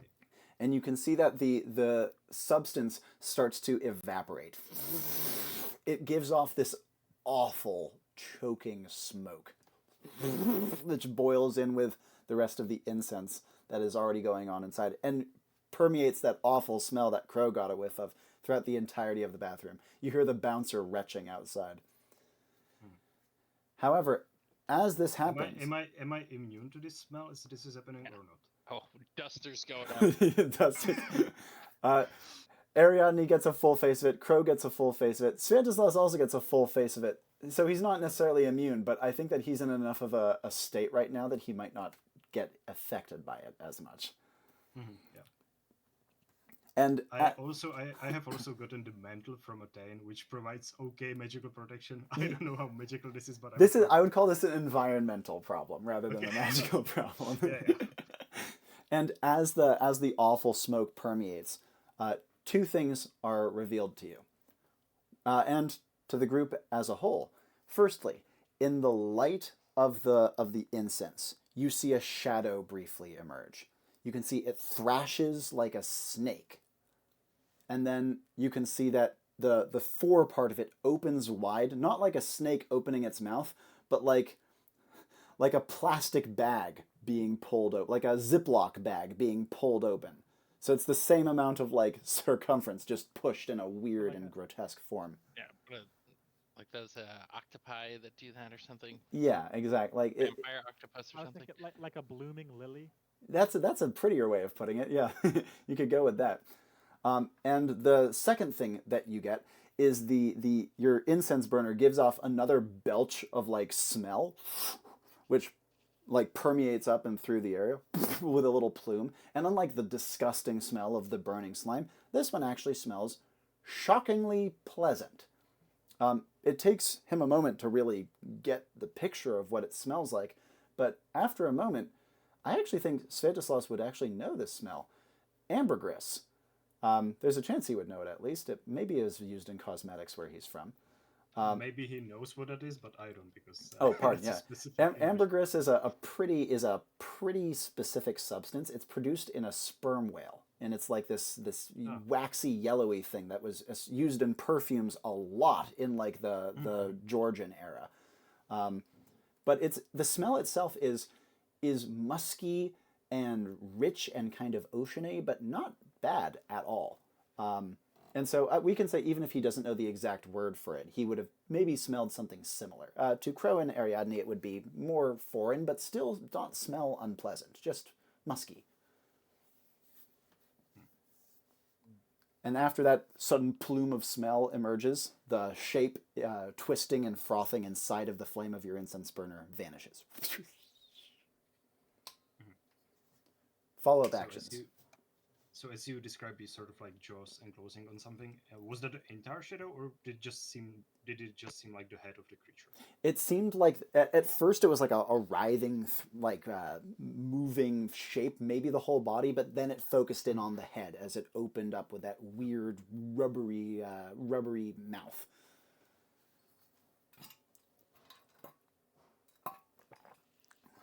I will look at Ariadne in an accusing way. You know what that is? Never seen it before in my life. Seems like something a witch Can't would wait to know. find out, though.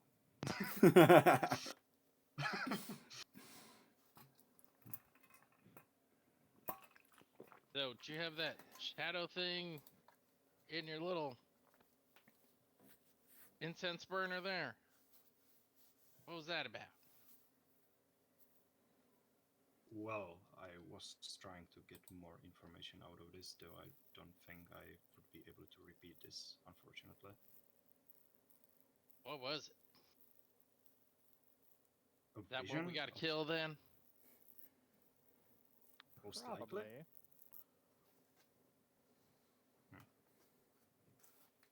From the shape that I saw, did it seem like a sea creature at all? Given that I have the smell as well. It moved sinuously like it was in water, so a sea creature seems like an appropriate guess. Or again, like a very acrobatic snake. Seems like a sea creature and smells like one.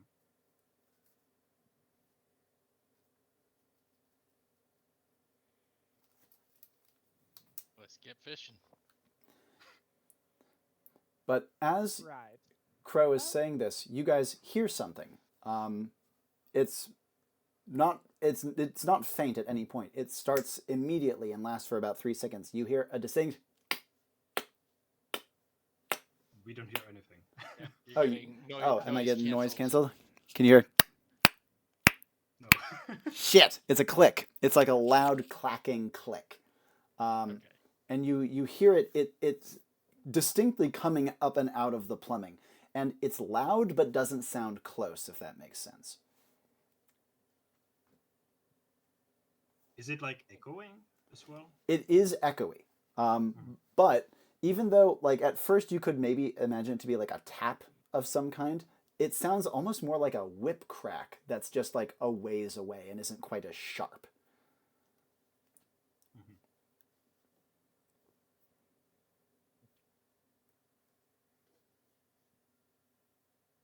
Okay. Boys, come here. Stay near me. Stay near me. I'd like to. Is the ground wet here? Yes, quite. I've got goo. Better than goo, actually. I've got free sample soaps. Yes, you do. Okay. What would have a purifying scent? Maybe Pine? pine. That would be sage. Is there a sage-scented soap? Okay, quickly sifting through. What's your luck? 2 2. pluses. And we're going to say it's sage, but not pure sage. It's like something with a hint of sage. What else is in it? What's the main scent? Main scent is like a wintergreeny thing. Well, that's the option number 2, which would be pine anyway. Mm. Yeah, let's go with that. Mint and sage, good. I'd like to manifest by using that to draw a protective circle around us. Yeah. And you can see that. I would like, Pardon? what I would like this to do is something, I guess, similar to standoff, if not exactly standoff, but I want it to be something that could totally enhance a standoff if one were to happen within it. And so it sounds like you're almost like drawing. Nothing in particular. So it sounds like you're kind of like drawing on the floor with the soap as you manifest, yeah? Yes. Yeah. The strong smell of the soap immediately starts to permeate the room as well. I'm not gonna like chant or mutter as I do this, but I'm going to imagine drawing this pattern on the floor as being like drawing a circular curtain around my 2 companions here. Yeah. Which I will soon enter and then sew shut from the inside. Oh, goodness gracious. Now, as she is doing so, follow-ups from Svietislaus and Crow. Let's start with Crow. The Crow's gonna have hand on revolver immediately, like at attention, looking around, wondering what the hell she's doing, like pouring out soap. I don't explain. I'm focusing on my mental imagery here. And where's the bouncer? You can see that the bouncer, who is retching outside from the awful smell, you didn't hear them leave, so they're presumably still right outside of the door. Okay. Might just call out like, "Hey, you okay?" You hear, "What was that vile scent? It smells better now, thank goodness." Oh, I'm more worried about that noise right now. Is that what y'all been hearing? Yes, it is what we've been hearing. Only once in a great while, maybe once a day? Any way to get into these pipes? She says, "Yes, of course. I can bring you to the access point. We have an entire under aquifer that you can walk about in. Is everything all right?" She doesn't stick her head into the room and is still talking from around the corner. Yeah, still shouting like, "Stay out there for the moment." And Svietislaus, do you have any actions? I'm so sorry, but I cannot be staying in a witch's circle. That is definitely not happening, especially because the one witch that Svietislaus has met has used it to do blood rituals.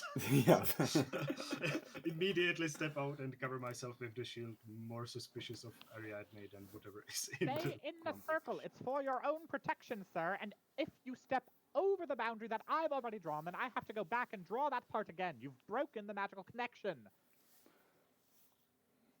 Stay in a witch's circle? How do I know that this is not a Stay trap? in the witch's protective circle. Okay, I have some spirit. I think spirit, single plus to spirit, but does that seem sincere? You can tell the genuine indignation in her voice. And you do not, at least at this first reading, detect malice. So I only have single plus to spirit, but I think Svietislaus would think that he is much better at reading people.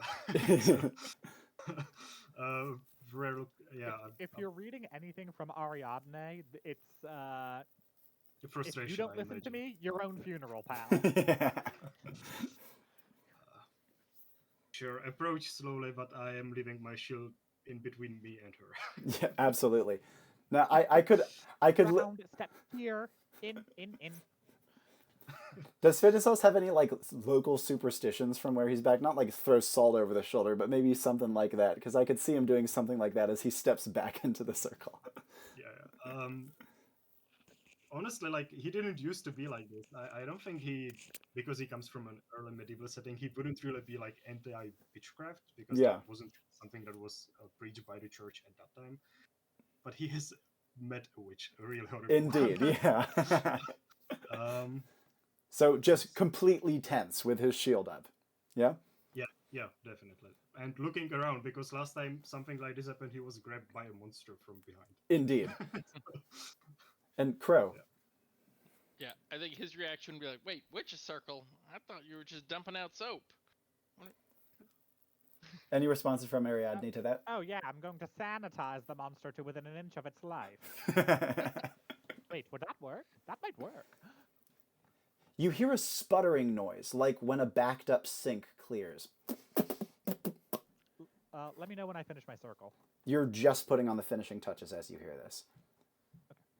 And then you can see from on your current left, 3 toilets away, not the one you were investigating, there's a pop. You see like a little bit of water pop out of it, and then you see something begin to crest the top of the toilet.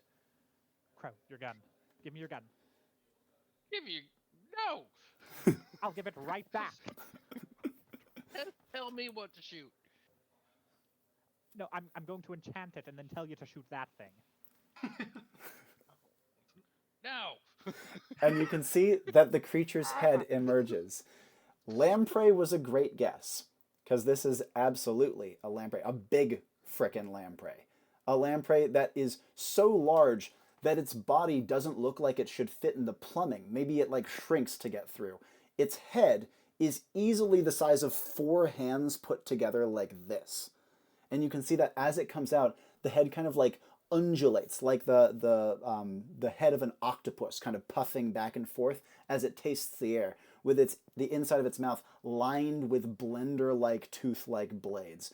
You can see, you know when someone like turns their eyelid inside out? I don't know if anyone on your playgrounds did that growing up as a party trick. It's so gross. It has been imprinted in my mind, that memory. And you can imagine its mouth kind of wrapping back on itself, kind of like turning an eyelid inside out now and again, meaning that its teeth sometimes align its body before being sucked back into its mouth properly. So I imagine I would see this a bit later than Ariadne, given that I am in the back, being suspicious of her.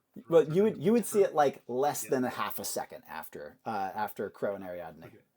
In that, so after I get out of the initial shock, I'm probably gonna use my shield to push whoever is in front of me aside. That would be Crow. Okay. I'm sorry, but I need to fight this, right? Crow is pushed to the side. Yeah. Step aside. I'm gonna just like, do that. and then just yell something like "Be gone, demon!" and step with my spear right into its mouth. Well, I want to point out, covering myself with the shield. I would imagine. Svietislaus lunges out of the circle, ruining Ariadne's work a second time. Well, no, I'm extending the spear. Is it not long enough? It is not long enough. This is a long. Fuck the circle. In that case, I'm just going forwards. Yeah.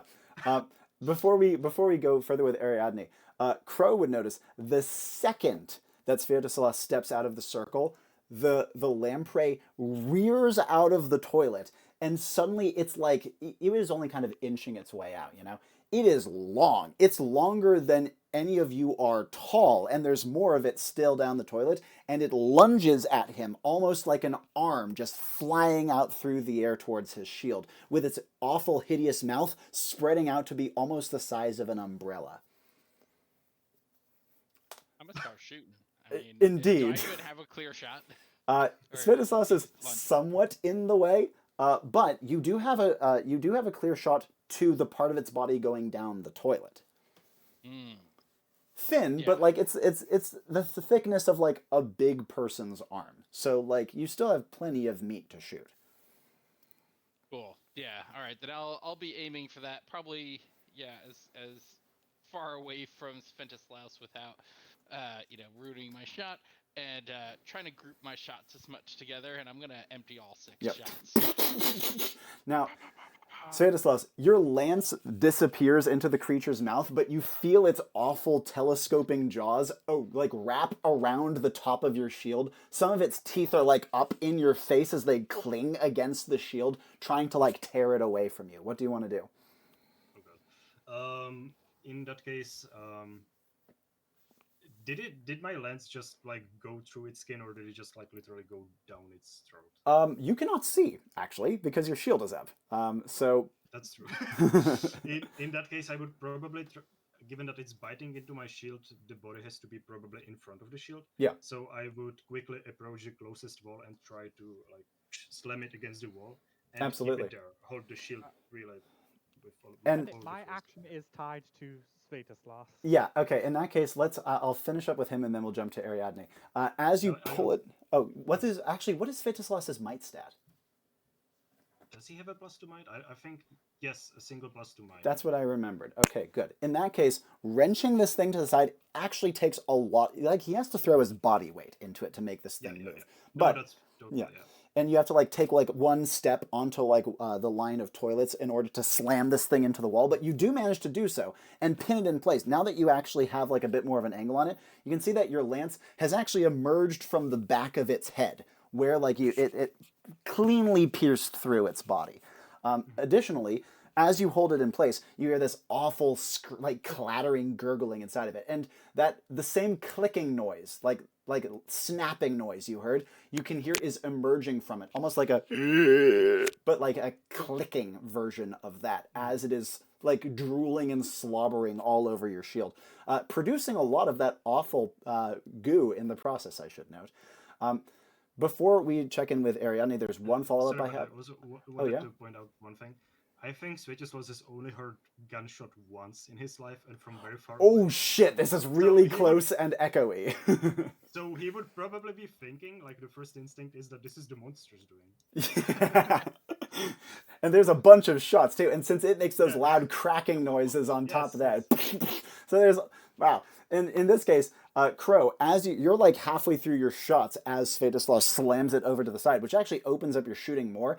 Every shot is a coconut, like you hit it easily, but additionally, you can see that it bleeds like a clear, viscous fluid, but also, as it is bleeding, it starts to secrete that purple slime all over itself. It's like a catfish or something. Yeah, seems kind of like that. But before we go further, before Crow can adjust, let's finally get over to Ariadne, who doesn't have quite the same combat reflexes as the others, but now we can check in with her. So as Svietislaus steps over the border of my circle again, he's stepping through this kind of imaginary curtain I've made. Yeah. And I want to imagine him sort of pressing up against it and then stretching it and breaking it like a spider's web. Like walking through a spider's web. And then I want to rush. I want to use my walking stick, which if you recall is a giant crochet needle. Yeah.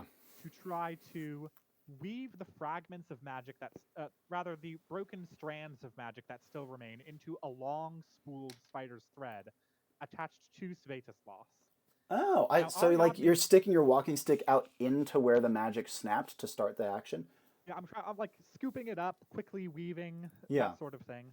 And what I'm going for with this is Ariadne is worried that this thing is going to encounter 3 Enclave warriors and go, oh shit, and then retreat. And then we're not going to get a chance to see it again until tomorrow the same time. Indeed. So I want to create a way to track it. I know you are a little bit of a fan of Pokemon. Have you ever heard how the Pokemon Ariados hunts? I've not heard it, but I know the Pokemon.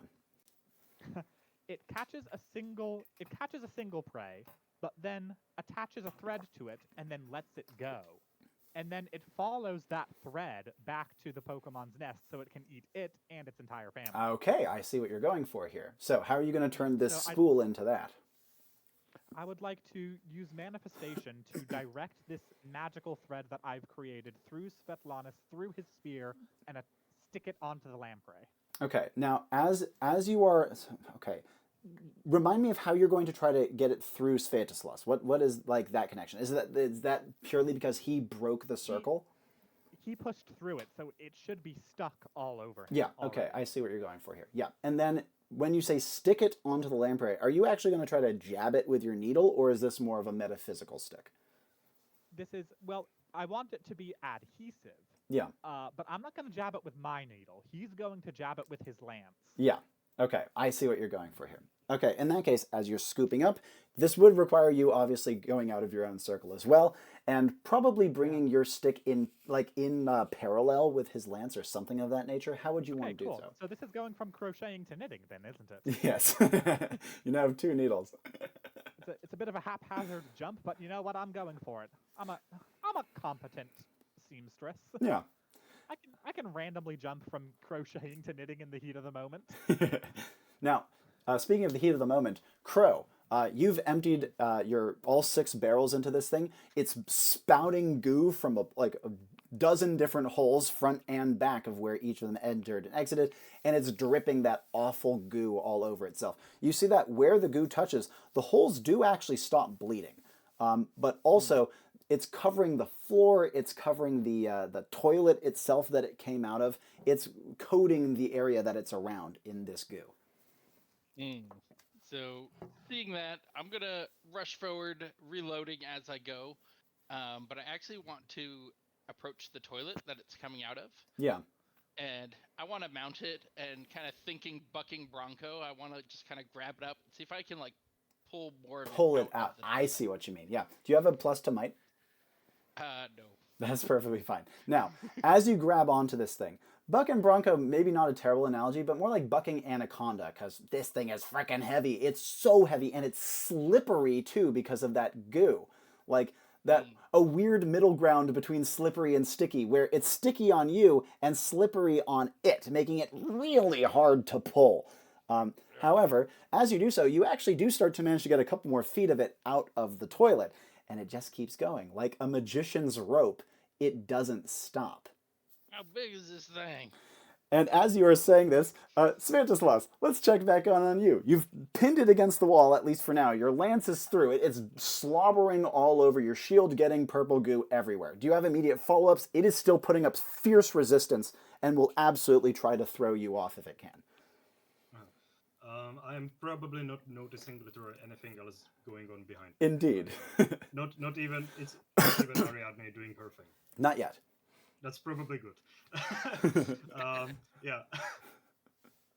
Just screaming something like, "You have no power here, demon!" And you know what? I'm going to try to let down my guard a little bit and then slam it against the wall again. Oh, I see. So let it push you back and then slam back in. Slam once more, and try to get its jaws if possible. I see what you mean. Yeah. And as you draw it back, it immediately tries to capitalize and push you and overbalance you. But since you were ready for it, slamming it back in, a couple of teeth fly out of its mouth and clatter on the floor around you. In that moment of pulling back, you notice that its teeth have actually gouged deep into the metal of your shield. So it's actually doing damage to the shield. But that doesn't stop it from getting slammed into the wall again. And this second slam, you actually feel it for a moment. It stops exerting that enormous pressure into your body, like as though you had dazed it for the moment. I'm going to let go of my spear, which I probably haven't been holding on to very strongly anyways at this point. And I will try to use a manifestation to make my hands like burst into small flames, if that's possible. What's your arcane stat? 2 pluses to arcane. 2 pluses to arcane. I am totally okay with that. And as I do that, I'm going to declare out loud, scream at the top of my lungs. Spawns of evil fear, the righteous fire. That's a fun fact, so that's and I'm going to try to like burn its probably like its face, if I can even, if there's something for me to go like. You have no idea what the face on this thing is, but you can definitely grab like the mouthy areas that are on your shield. I don't necessarily want to like grab onto it, like I want it to like stay back if that's possible. Oh, I see. I want to slowly push against it. I see. Okay. In that case, the moment you touch its skin, you feel it recoil violently. Additionally, you touched like a bit that had some of that purple goo on it. As when you touched, the purple goo like vanished immediately and was like melted away by the flames as well. The creature recoils and actually pulls itself off of your shield, like no longer trying to bite it, though it's still somewhat pinned. This is the point that Ariadne is coming in with her spool. And in that case, you can see that Svietislaus, with like still part of the creature pinned against the wall, is bringing his burning hand closer and closer to it as it tries to recoil. I should note, remember I said this thing was like quite thick, but then got like kind of tapered down the closer it got to the toilet? It's actually shrinking itself to try to get away and going from like the thickness of an anaconda down to the thickness of maybe someone's forearm. Now, this also makes it so that for Crow, it's actually easier to pull it out, too. And it keeps coming, like a magician's rope, yard after disgusting purple goo-streaked yard.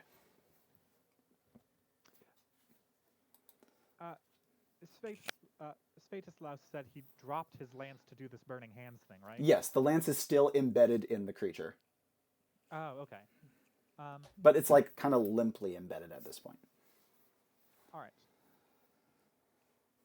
I want to finish sticking my thread, and then I want to use manifestation to stoke the fire that he's placed on it. How will you do so? Quite simply. Well, first of all, I need a link for some sort of sympathetic magic. I've got the goo that he burned earlier, right? And the goo that is now covering this beast. So I'll just like to pick that up, and then as if I were encouraging a flame to grow. And over Svietislaus' shoulder, he feels his hand flare brighter without his doing. And as it flares brighter, the creature gives another series of loud cracking clicks.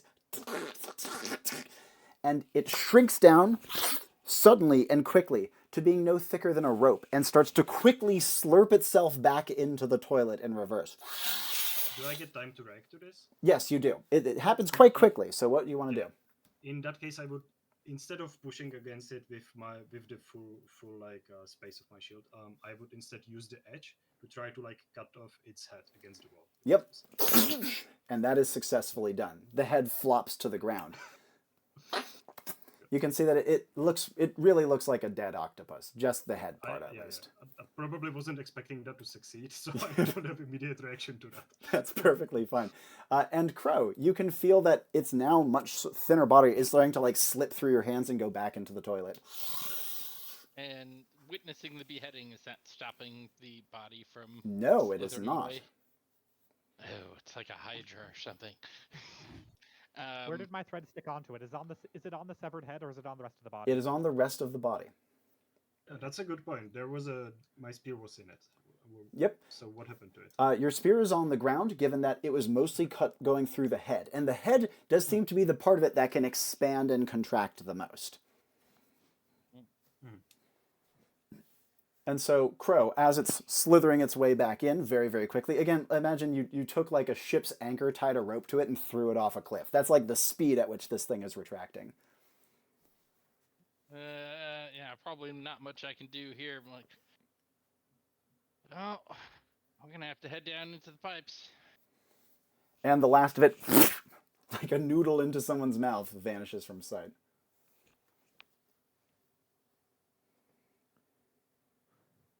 Is everyone all right? Svietislaus is coming to and is able to actually consciously realize the head on the ground with the disproportionately, like comparatively much larger spear still stuck through it. We have prevailed. I'm not so sure about that. This thing's We have still prevailed alive. once. We will prevail again. Well, did I hear you say something about fire? Did Yes. not like the fire at all. So that's a weapon. Hearing that, we had mentioned that there was a large collection of cleaning supplies. Yeah. Could I find one that is very high in alcohol? Sure. In this bathroom, you do not find any immediately, but there are many other cleaning supplies in this place. Sure. And Yeah. thanks to my quick thinking, we can track the bastard. Oh.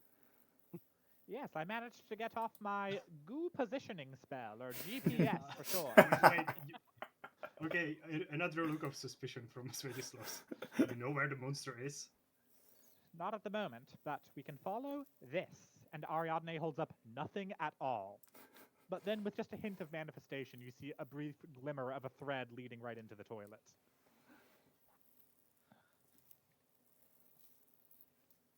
Well, I don't know about you, but I'm not gonna fit down there, so I'm gonna go check in with the bouncer and go around the long ways. If we could just get into the sewer system underneath there, we could probably track it through the tunnels by finding the thread. Right. Is Crow going to make his way out of the bathroom? Yeah, I'm gonna call out to the bouncer, like, "Hey, you still out there?" You don't hear a response. Uh-oh. I'm gonna, head out to the hallway and check. She, like, fainted or something. She's there, up against the wall, with blood leading from her feet to the other bathroom down this route. Her eyes are wide open, her mouth is open, and she has been hollowed out from the bottom up. Well, shit. We needed her. Damn. And I'll report this to my partners. Hey, y'all, you should come see this. So, You said thinking she was back, still standing upright, She's still standing upright. and there was a blood trail from her leading to the other bathroom. Yep. So she got attacked by this thing and managed to come all this way on her own, in spite of her injuries. I am thoroughly impressed. Or rather, in this case, it reached all the way over. Yeah. Or it reached all the way over. Now, Oh, yeah. Svietislaus, you had a thing? yeah, I mean, given that I was in a fit of zealous rage, the answer is probably not. But like thinking back to the situation, did I hear something from behind? Like not a scream, but like maybe her being slammed against the wall or something. You did not hear anything from outside, but there was quite a lot of noise going on inside. Yeah, I imagine. Yeah, Gunshots and all that. yeah, gunshots. That'll do it. And my screaming. Yeah. and the divine fire appearance. Did Crow say out loud that he was going to look for a cleaning material with a high alcohol content? I don't think he said it out loud, but he could now if you think it's appropriate, Detour. Yeah, I mean, I was definitely rummaging, and I might mention it, but like, find some more alcohol. That starts fires. Okay, before I say my next line, I'm going to ask, I'm not sure if I would be able to do this with By the Wayside, because it sounds like it would be too offensive. But what I'm thinking of is if we could gather up her shed blood, then the vengeance of a murder victim would be a very potent magical reactor that we could use to burn this thing. It would probably... It's too offensive for By the Wayside. You might be able to find something else to do with it. Okay. Please don't collect the blood of someone. Please don't. Well, okay, That's not good enough. Well, first of all, I'd like to just lay her down and close her eyes. Yeah, I'm too old and weak to carry her all the way back to the atrium. absolutely. I would like to take maybe a couple vials of her blood. Yeah, absolutely. Not directly from her body, but on the floor. In that Blood has case, been spilt. in that That case- seems more powerful. Crow and Svietislaus would see Ariadne take out some vials and begin to scoop up blood from the water on the ground. What are you doing? The blood of I its think victim. this. I We may think be this able would. to turn. I'm sorry, but I think this would get Svietislaus to point his spear at you, Yeah. given that he was attacked by a witch that used blood magic. You're going to point a spear at an old woman. An old woman, a witch, familiar with blood magic, presumably. I will not do the same mistake and underestimate an opponent. Well, it's not your blood, so I'd hardly be able to hurt you with it now, would I? I'm just hoping to get this woman. Well, how shall I put this? Her spilled blood could be a potent vehicle for her vengeance against that which spilled it.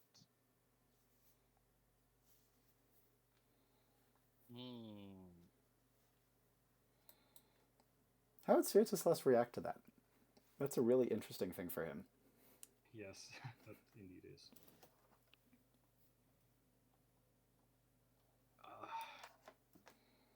The body should be at rest. This person has died. You shall not defile the body like this.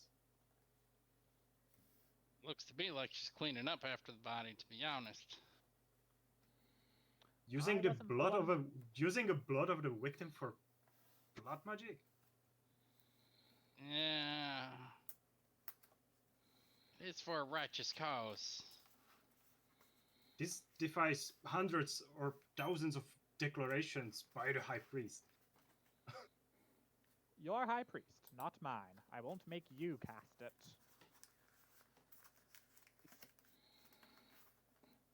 Will Ariadne continue to collect? Yes. Svietislaus, what's your will stat? 2 pluses. That's a good thing. I think he's probably, I don't know what you're thinking, but I'm thinking I might need him to act on this, unless you can defy it.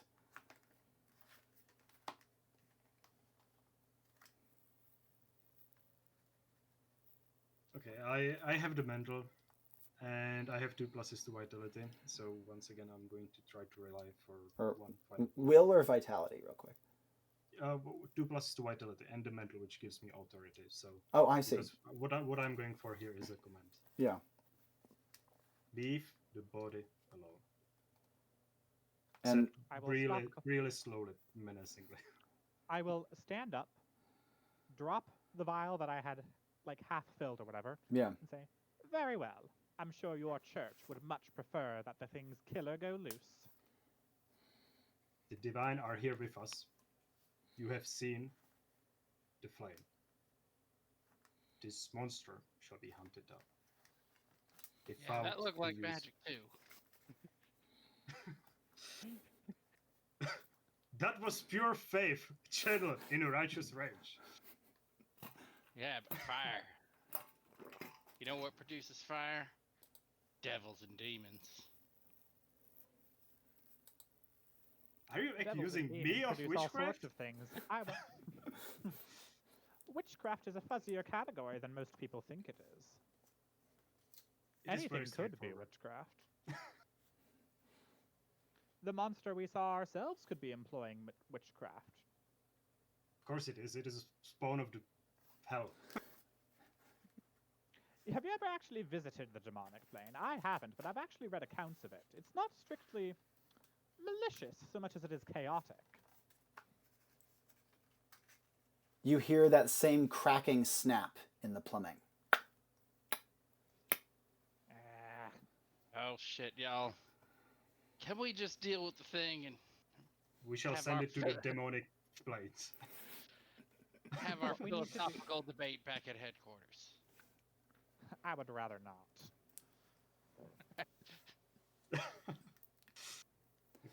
Are you going to make your way back up and into the big open ground level bathroom?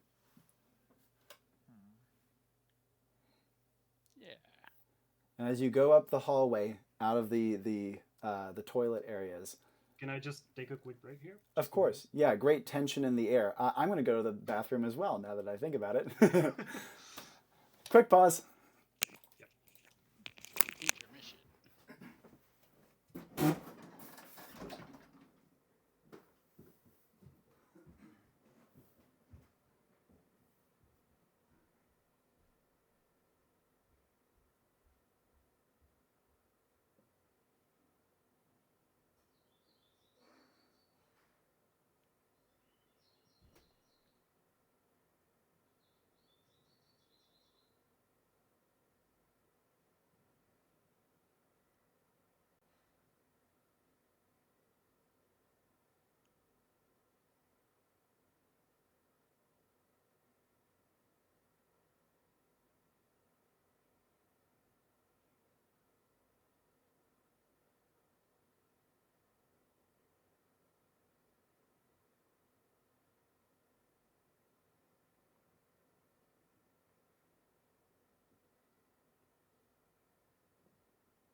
Okay, I am back at the very least.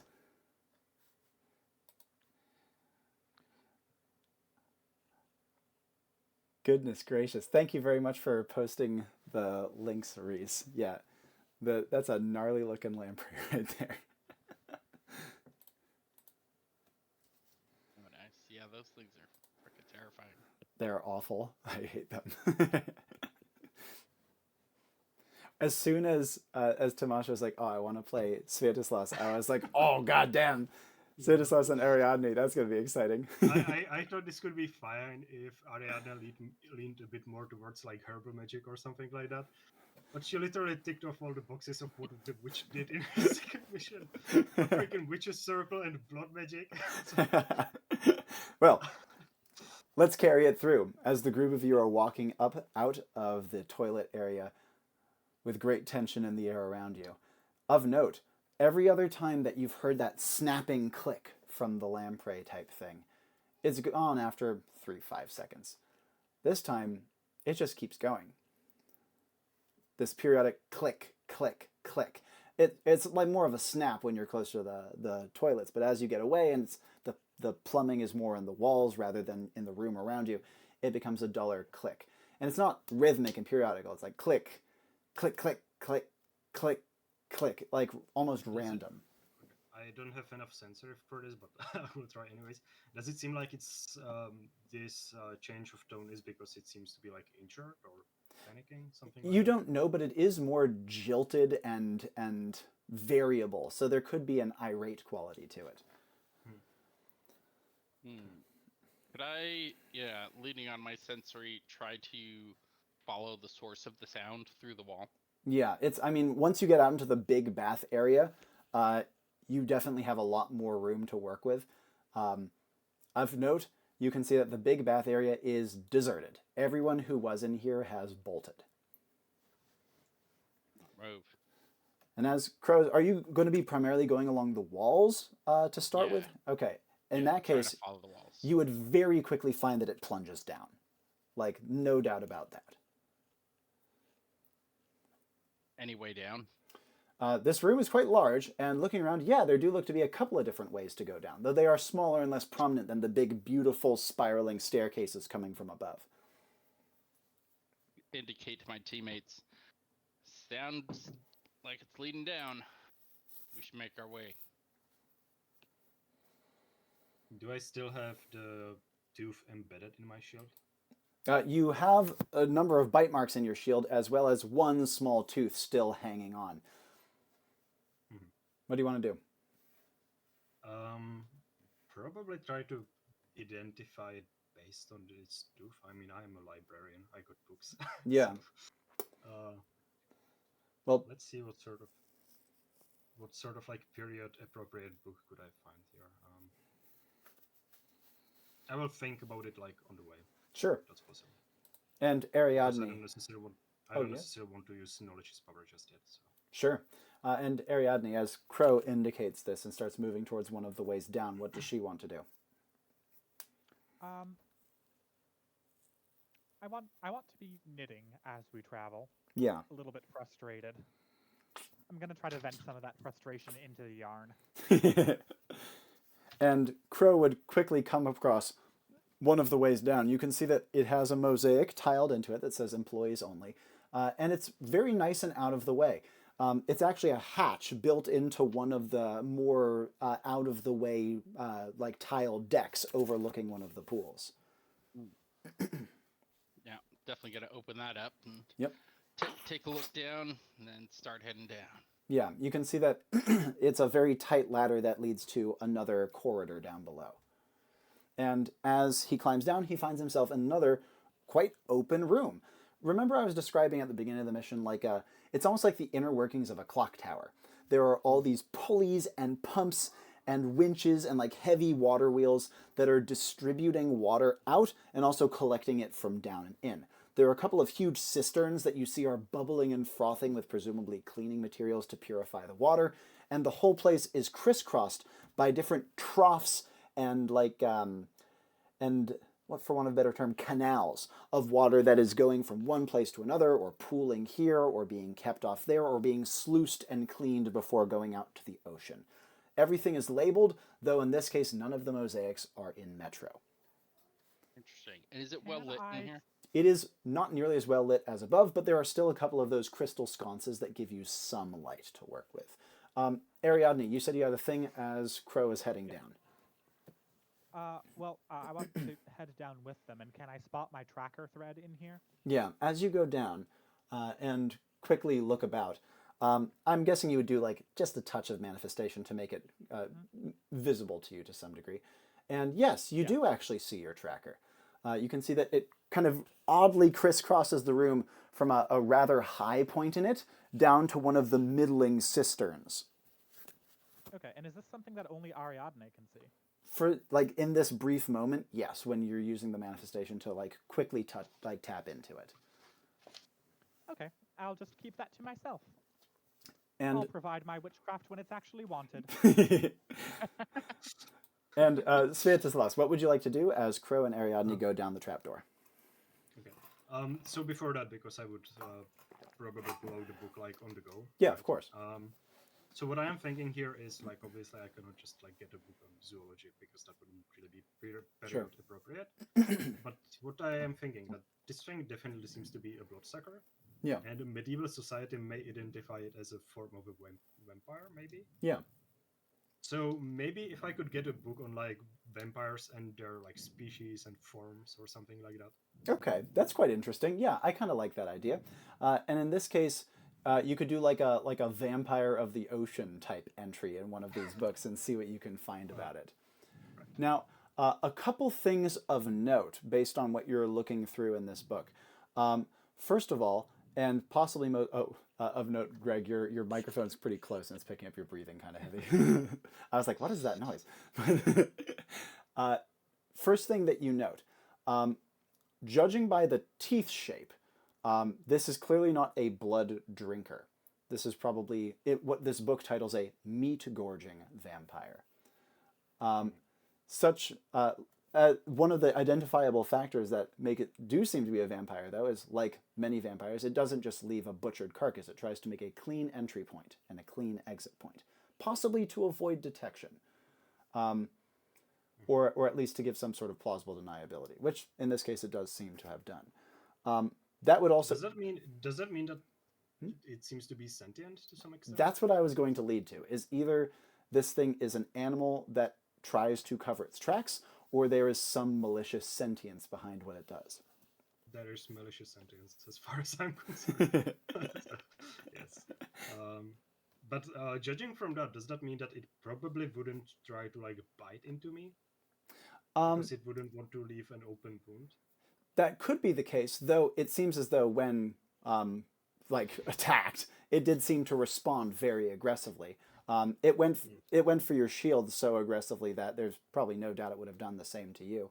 That's true. Yeah. Of note too, Svietislaus would realize that once it bit his shield, it was trying to like wrench it, but not in a way to get it out of the way. It doesn't seem to have been able to see him super clearly, because otherwise it's a bendy creature. It probably could have gotten around his shield and got to him.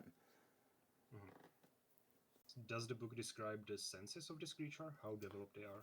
Now, the book describes that in general, vampires are very attuned to smell. They're much more smell-oriented creatures in general. And this vampire of the sea that it's talking about, though not exactly perfect here, is no exception. It can smell blood in the water, so to speak. Though in this case, the creature doesn't seem to have been drawn by the smell of blood. Now, as he is considering, and has at this point followed the other two down below, I would presume, we're going to call this area the waterworks. I think that's the best word for it. It is as multi-leveled and complex as the upper levels have been. I would also probably be conveying at least some of the, like snippets of this information as I'm walking. Yeah, absolutely. So you the others hear it. Mutter a thing now and again, or probably say it more. I assume Ariadne would interpret that as just like a bunch of useless superstition. I don't think she would interpret it as useless superstition. She deals in superstition quite frequently. That's true. I'm half considering it's like, oh yeah, that's a good source material, but like this is obviously not a vampire, which you'd know if you've ever actually sat down to talk to one. Like this is some pretty offensive stuff, you know. I don't think she'll say that out loud, but she's definitely thinking those. Yeah, I would imagine she is. Now, as the group enters into the waterworks level, let's start with Crow. What would he like to do as he gets down? So, as usual, taking stock of the area, I think in particular I'd be trying to look for signs of the slime that we have seen, Yeah. or smell the smell of the slime that I'm intimately familiar with because I had it all over my hands. Yeah, absolutely. And in this case, as you look and you smell, shockingly, you see none, nor do you smell any. Of note, when you found the slime inside of the pipe, it was coating the inside. It didn't slip up or slip down until you pulled it. So maybe it only lubes up the places it needs to go rather than just ambiently shitting everywhere. The other thing you notice is that the cracking sound, the irregular, irate cracking noise, is here. It's present in this area, but it echoes and seems to come from almost everywhere in this room at once, though that definitely can't be the case. It's just very hard to pinpoint a location, both given how large this room is and also given how loud the cracking is. It's much louder here than any place you've been yet. I think I'd like to just like stand still for a moment, maybe even cup my ear a bit, and just like really try to focus in. Like, you know how you can like mentally sort of separate all the sounds out if you're like listening, something complex, kind of doing that and trying to hone in on the sound and kind of spatially visualize what direction it's coming from. Okay, you actually do pick out something. It's coming from a couple of different locations along two walls, probably, that are into the room from where you are, because you're in like a smaller corridor leading into the bigger waterworks open area. But it seems to be coming from like a couple of different openings in two different general locations. So yeah, I think I'd relay that to my compatriots. It's like, I think we gotta head this way. I can just kind of make out which way we should go. As Crow begins to proceed, any actions from Svietislaus or from Ariadne? I have a question before I take an action. Given that I was reading this book, it probably didn't say that this thing is capable of any sort of magic, right? Well, the book that you're reading, which is talking about a vampire of the sea, which definitely seems to be different enough to not be perfectly relevant, it claims that the vampire of the sea is able to do magic. In that case, as far as I'm concerned, it definitely is. There we go. Anyways, I was going to ask Ariadne. Yeah, what would you ask her? Do you happen to have any garlic? Vampire sphere garlic. Fun fact. Garlic. Let me take a look. Let's see. Mistletoe, iron, salt. Ah, there it is. Garlic produced. Any plans with it? How should we apply it? I'm gonna offer out the garlic, but then take it. But wait a minute. Employing an herb that you know is the bane of the creature you're hunting, isn't that witchcraft? I'll throw it back into the satchel. Wouldn't want to taint your perfect little rules. It's not witchcraft, it's garlic. Oh, it's not witchcraft if it's garlic, but it is witchcraft if it's blood. Yes. I shall, you know what? I shall argue no further with you. Keep your garlic. The gods are on our side, and I shall hunt this with or without your help. So keep your plans to yourself. I have no use of them, regardless. I suppose we shall see. In that case, Crow, having moved out a little ahead of the party, you can see you're in the main waterworks chamber right now, and you can see the location of the sound very distinctly. It's a set of like 4 or 5 small pipe openings that have a kind of a peculiar, visible, also of note, more bendy pipe pattern behind them. They look almost like big drainage pipes, and there's 4 or 5 on one side of the room, and there's 4 or 5 on the other side. And they are dry right now. They don't have any water coming out of them. And I can clearly hear the sound coming from it. Do I see anything other unusual besides the fact that they're dry? Yes, you do see one other thing unusual. Out of one pipe, you can see that there is a little bit of liquid pooled on it. The others are quite dry at the moment. And this little bit of liquid, looking over to it, is viscous and clear, the same color as its blood. Yeah, call back down the corridor and think I found something. And I'd like to actually look around. Are there any tools around, like a wrench, maybe? Not a wrench, given that they don't really have cogs. Like, they have cogs, but they don't have, right. nuts in here, right? But there are a variety of tools down here, primarily cleaning tools, though you see a couple of other mechanical device, not mechanical, but mechanistic style tool devices. None of them perfectly familiar to you. Like, you see one that looks like an oversized Allen wrench the size of a pool noodle, for example, but that's not, immediately obvious how it is used. But anything I could puncture with? And looking around, yeah, there's a chisel nearby. You can see that it's stored in, a little tool container on a wall. Yeah, I'm going to grab that and see if I can, puncture the pipe where the liquid's oozing out. Yeah.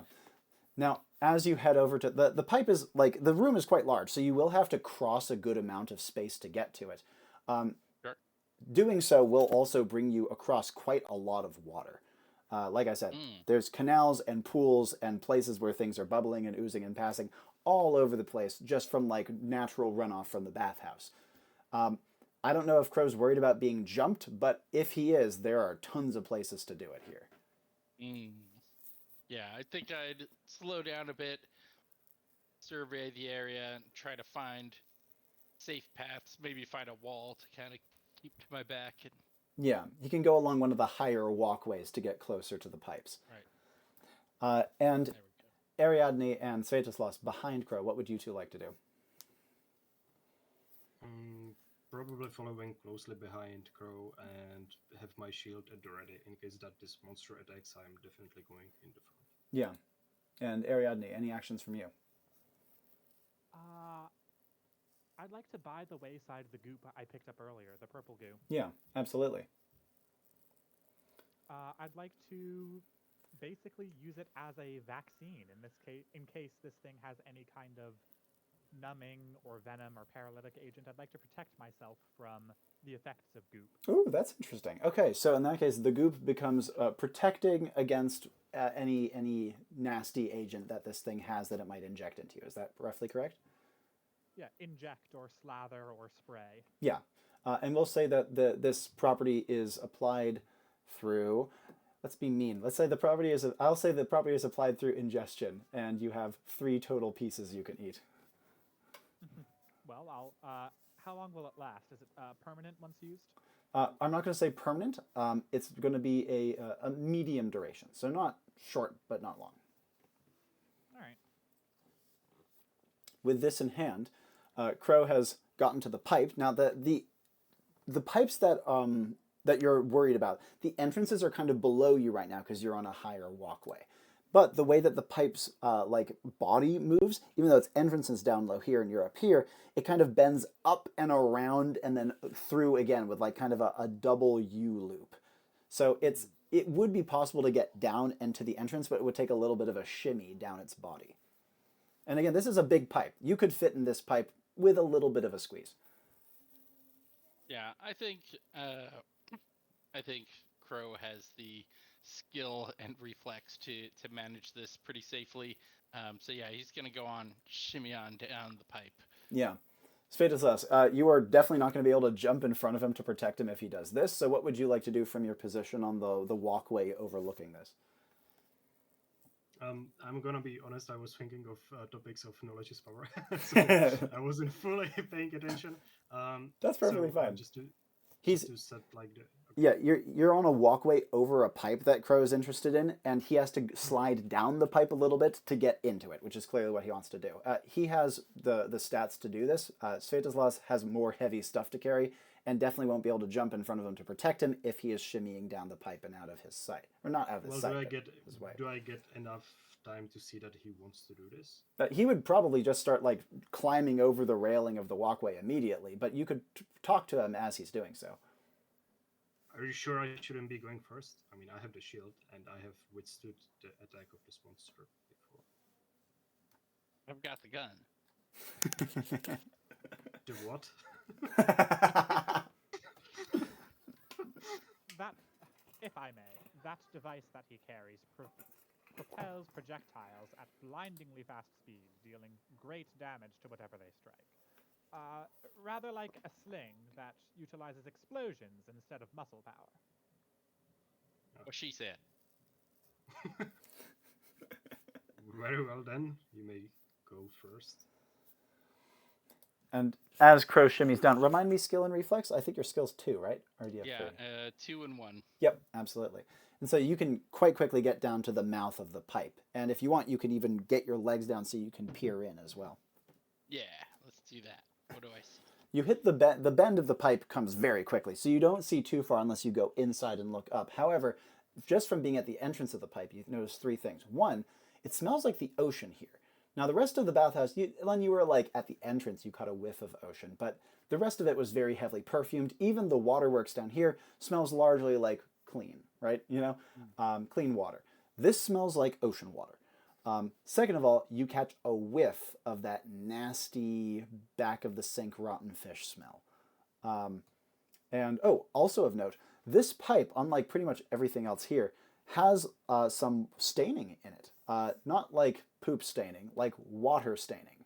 You know, when something has been exposed to water over a long period of time, especially salt water.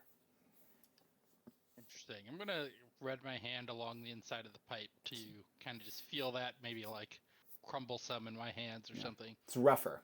And you can even feel that there's a little bit of like sea scum growing on it. Interesting. There's definitely something in here, y'all. Do I notice if the smell is exactly the same as the ambergris that we smelled earlier when he burned it with the censer? No. This smells much closer to the goo's natural smell. But as you sniff a little bit, now that you mentioned the ambergris, you do get the tiniest, teeniest whiff of it. I'd like to fork in the road. Yeah, activate it.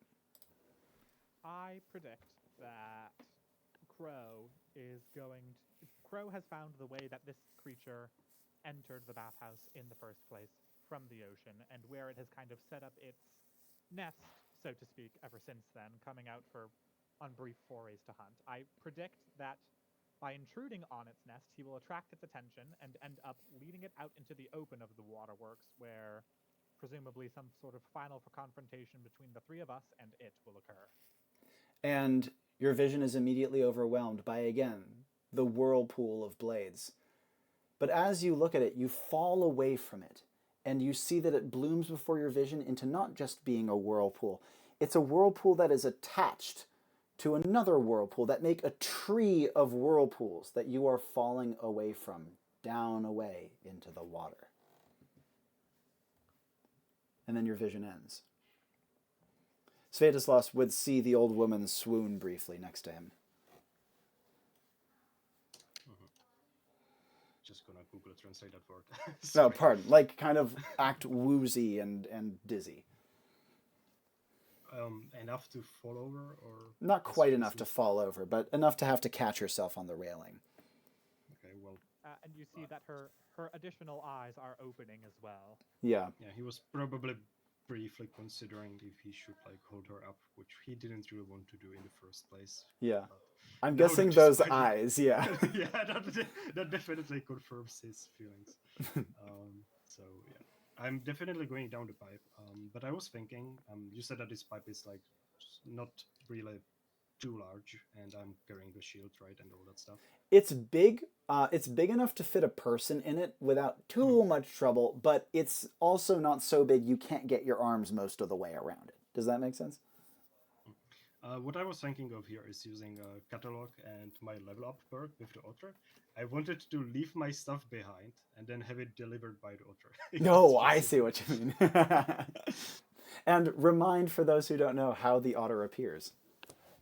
Right. So instead of a normal catalog, which is like a gust of wind, right? Yeah. The otters just jump out of some body of water or like Yeah. out of some damp space in the corner.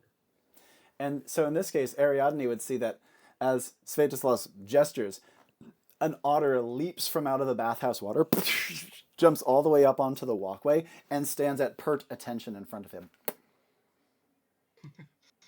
Okay, so I would probably first give him my spear and my shield, which this otter would be having a lot of problems holding onto. Yeah, the Sorry. otter kind of tumbles over under the weight of it. Bring me those. Bring me those later. And I will also take off my cloak to Yep. not make it too messy, right as I'm going down this pipe. Yep. And fold it nicely, give it to the otter, which would have hands full of stuff. Yeah. The otter puts down the other things and holds up the cloak, which falls over its entire body and pins it briefly to the walkway. You will find me somewhere, wherever this pipe leads to. The otter gives an affirmative squeak from underneath the mantle. Good.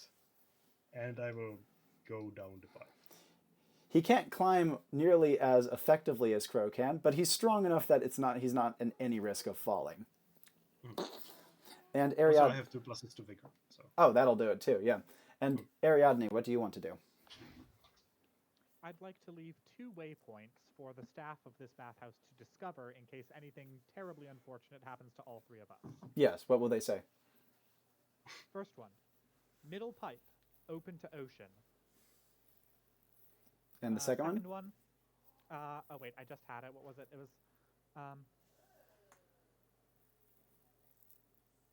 maybe 3 waypoints. That's fine. It's how it got in, and the third one, there are others. Excellent. And leaving... What? Remind me what your waypoints look like? I think I remember, but... They look like little stitch markers. Excellent, thank you. It's kind of like a fat version of a safety pin. Excellent. And from there, how is she going to get down the pipe? Shimmying down a large pipe is not exactly in her wheelhouse. No, true.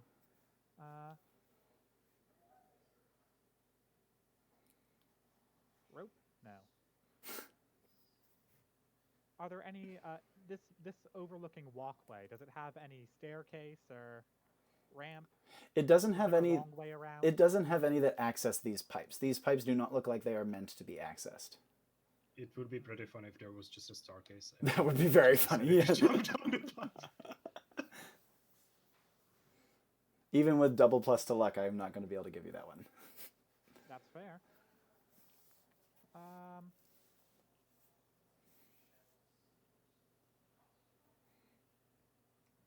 That would take for freaking ever, but I was thinking maybe I could pull out a bunch of, like, sheets from my satchel and then make myself a kind of, like, hammocky thing and then, like, a pulley system over the railing and then kind of lower myself while I'm sitting. Yeah, that would probably take quite a while. I'll give you a moment to think about it while I jump back to Crow. Crow at the head of the group is inside of the mouth of the pipe. What would he like to do? He definitely, for the record, he definitely can't stand, but he can easily crawl in here. Gun drawn, pointed ahead. I'm gonna just start inching around to see around the bend of the pipe. Yep. You look around the bend. This will be looking up because the pipe bend Right. goes straight up. That's the way that you slid down. It's very dingy and dark in here, but you still have enough light from out in the main bathhouse that you can see a little clear. The way up would require you doing like a little spider climb, maybe 8 or 9 feet, and then you can pull yourself up and over. Well, I can see a way in, y'all. Should I try and go up a bit? Svietislaus, who at this point is all the way down onto the top of the pipe that you are now inside, is obviously an easy earshot to hear this. So do I see the entrance that he's talking about? Yes, I mean he is inside of the mouth of the pipe and is talking from out of the pipe, having found the way deeper into it. Well, we need to kill the creature. No point in avoiding it.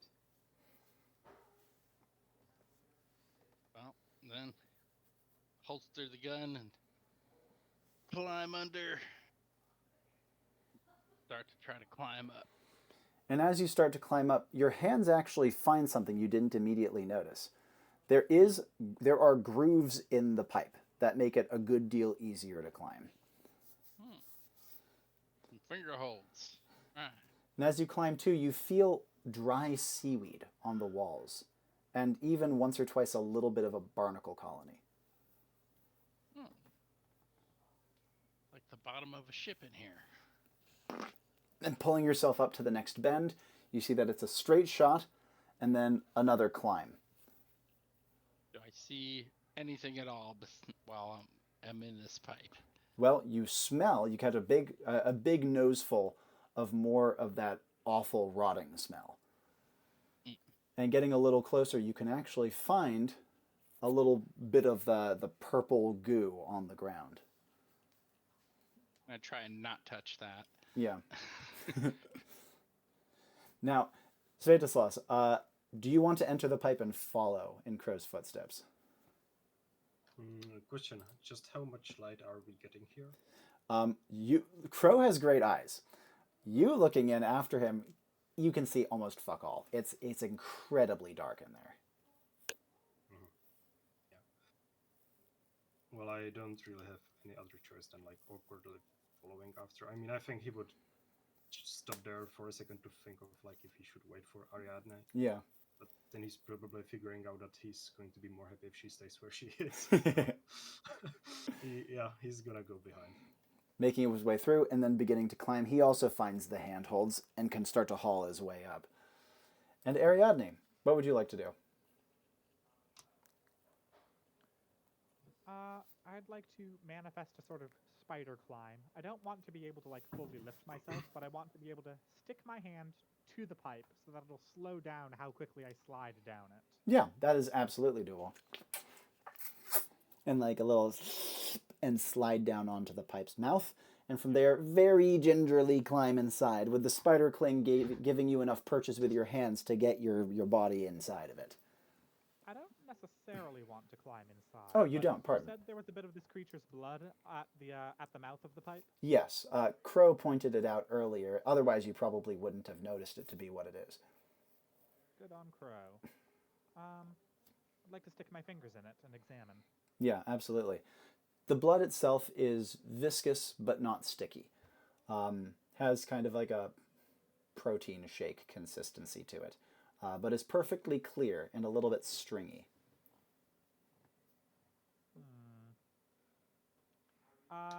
Just a little taste? No, don't taste. Vaccine first, then taste. Yeah. Taking your little curative dose, which tastes like surströmming if you've had that before, which I hope you haven't. Haven't. Good. You can like put a little bit of the blood on your tongue. There's a strange tingle to it and also a vividly strong flavor, which smells almost identical to the smell that came out of Svietislaus's incense burner after he manifested that little shadow vision. Ambergris, though again, Ariadne would probably not know the word for it. This musky, perfumey flavor. Okay, so Svietislaus is crawling through the tunnel, which means he's got his butt to me right now, right? Yes, you can't. He's at the climbing point at this point, so you don't have butt in face at the moment. But if you were to go along the pipe, you would. I want to take a few vials of the blood. Yeah. And I think I have a feeling I might be able to use those with some energy work later. Sure. There's only enough to take half a vial full, but you do manage to collect what you can. Okay. I earlier predicted that Crow would lead the creature back into this wide area where the final confrontation would happen, but I now believe, based on my vision, that he's going to find a nest of several of these things. Yeah.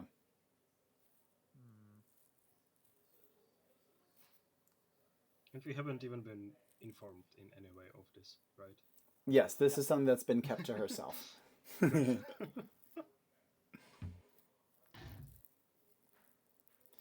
In this case, let's jump back ahead to Crow if you're able to Yeah. unmute Detour. Lovely. Sorry, I was munching. No problem. Munch away. You've made your way to the um, next climbing area. Yeah, and start to make my way The up. obvious like ocean presence is becoming more and more obvious. And as you hit the top of this climbing area, you find yourself facing a very short straightaway and then a sheer drop, like a flume.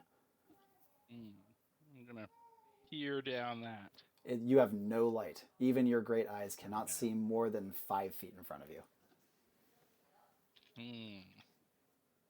Gonna call back out to Svietislaus, like, do you have any light? Svietislaus, who is just finishing the first climb section, I should note, this is not comfortable for him. He has, like, ocean crap all over his shoulders, and his, like, fingers are definitely not used to climbing in finger holds this way. He's no rock climber. So he's not in the most comfortable position, but he does hear Crow's voice echo back along the pipe towards him. And I would be approaching a point at which I can, like, stand back up. Yeah, well, not stand, but, like, crouch.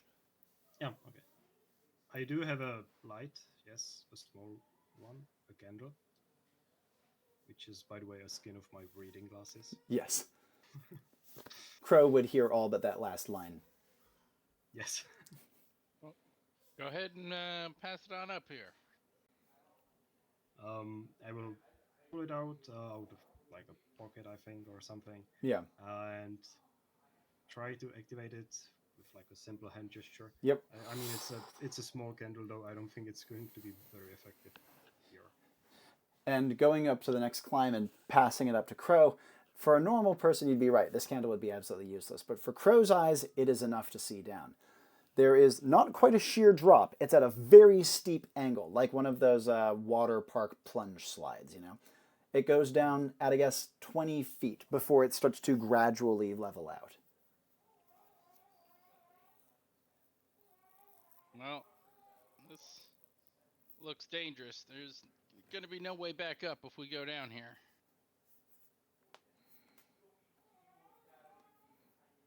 Well, we don't need a way back up. All we need to do is slay these monsters. Well, And I have full faith that sound sure yourself. I have full faith that we shall succeed. Oh, You have seen the signs. By the gods. go on, take a plunge then, I guess. And is this safe enough to actually, like you said, it's at an angle, right? So I Yeah, kind of you could slide. like water slide it down. Yeah, absolutely. I do have my rifle probably slung on my back, Yeah. so I'm not going to be able to like lean back on it. So I'm going to unsling that and kind of hold it to my chest while I water slide down. And as Crow slides, even though the stone is rough, it's coated in enough sea scum that it's actually very slick, and he goes down at a very brisk pace. And as he slides down, it starts to level out, and then his heels hit water, which slows him down naturally. It's not deep water. It's maybe like 4 inches deep. And he finds himself in a pool that has it's like, again, a very shallow pool that has like a low cavernous head over it, and beyond that is a larger room that has a dim light visible in it. I think I'm gonna just immediately drop to like a defensive crouch, rifle up, just scanning. Absolutely. Before we go further, Svietislaus, after having your candle passed down to you, are you going to be following Crow immediately, like doing that last climb and then sliding down? Yeah, probably right behind. Absolutely. And Ariadne, what would you like to do in your position? For the moment, still at the mouth of the tunnel, but you're behind in time, so we can catch you up. I would like to, I guess, I really don't want to do the climb. I don't want to meet them in their nest because that's where they'll have the advantage. I'd like to kind of turn this area into my spider web to trap them. If they come through this area again, I want to have full control of the area. So, like what I was doing earlier with the magic circle, I would like to pace around and manifest these invisible, intangible strands of energy that don't really do anything except conduct my magic to any location that I would like. And this is just at the mouth of this particular pipe. Including the mouth of the pipe, but I want a sort of network that covers the entire open room. Okay, so this room is frickin' massive, much like the one that you were in above. The area that Crow indicated was this pipe, but he said that there was another area that he heard it as well. That in this case would be this pipe is one of a series of 5 on this side on this wall, and then there's another almost identical series of 5 pipes on the far wall. So if you worked with these pipe entrances, then walked all the way around and do those pipe entrances, that could be a way of doing it because the room itself is just too large to cover anywhere near all of it. Mm-hmm. Okay. Yeah, let's, I guess, a sort of fan formation out from the pipe mouths as much as is reasonable. Absolutely, yeah. Also difficult because you can't stand below the pipes. They spit right down into a bunch of water below. So you'd have to get onto them, work from just on top of them, and then climb back up somehow and get over to the other one, and then slide down that and do likewise. Do you see how the logistics are a little tricky to do in full what you're describing? Yeah, starting to see that. I guess I was a little confused about the layout of the room. Oh, pardon. Would you like a brief map? Yeah, actually. Okay, let me give you like an incredibly rough map.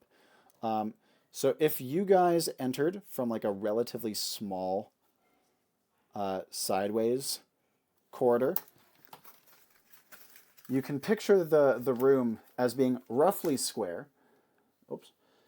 You can picture the room as being roughly square. If you entered from like a sideways corridor, and then there's 2 sequences of 5-ish pipes on 2 far walls from each other. The room itself is far from just a basic square, though, and is crisscrossed like the other rooms that you've been in, with staircases and walkways and passages. Okay, and it's covered at the bottom in like a pool-like formation? There are the bottom is crisscrossed with canals, and there are a couple of big pools, including an especially large pool in the center that both sets of pipes feed into, kind of like this. Okay.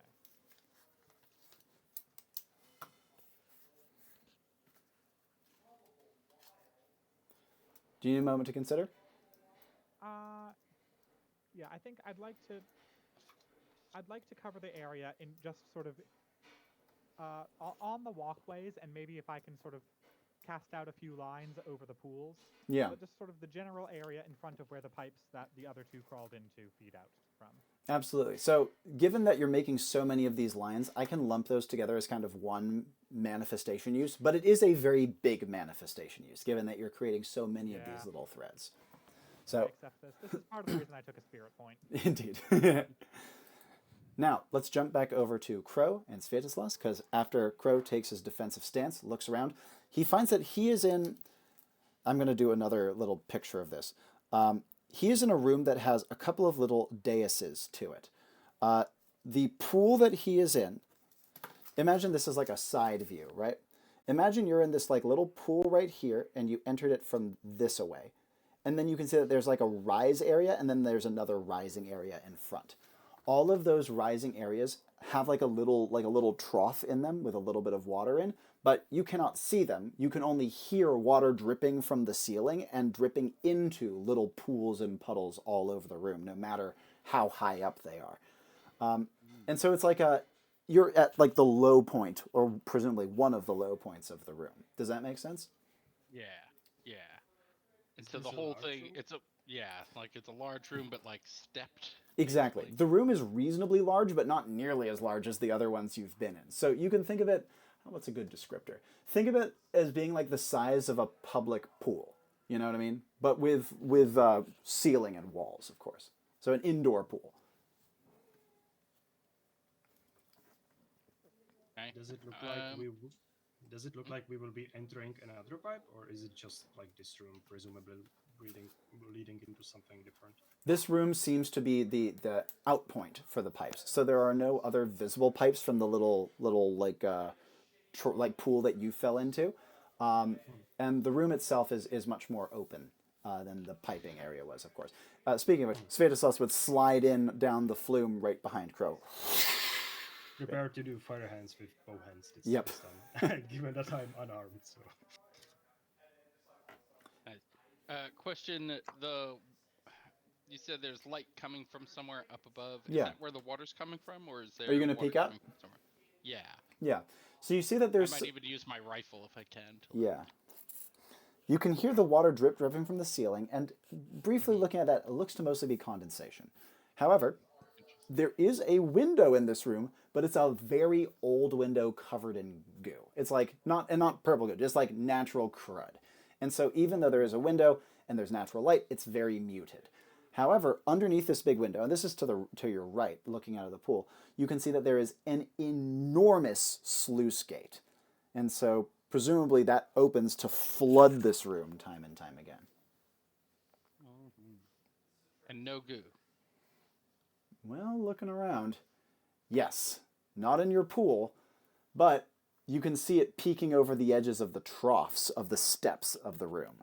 There's actually quite a lot of it, and now that you're looking for it, you smell it too, and it smells vile. The room smells strongly of seawater, but the smell of the creature is here as well, without question. Svietislaus would notice it as well as he gets to his feet.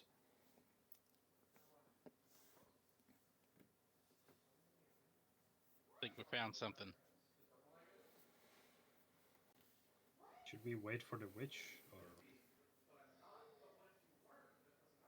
I don't know. I'm gonna go investigate one of these troughs. I shall go with you then? You find that there are actually stairs carved into the side of one of them. Very old and very moldered, but able to be climbed. And climbing up and in, you find this trough not only has quite a lot of goo in it, it has a lot of other things in it. You can see all manner of dead wildlife that has been skeletonized in most cases. The remains vomited up in little pockets of goo. Tons of small creatures for the most part. Is it a feeding pit or something? I think so. Would Crow recognize this as like a creature's nest of some sort? The layout of the room, now that you're looking around, does seem to have other intentions. Like the troughing could have another purpose in terms of water maintenance or something, given that so much of this building is given to water maintenance. But it's definitely been turned into a nest.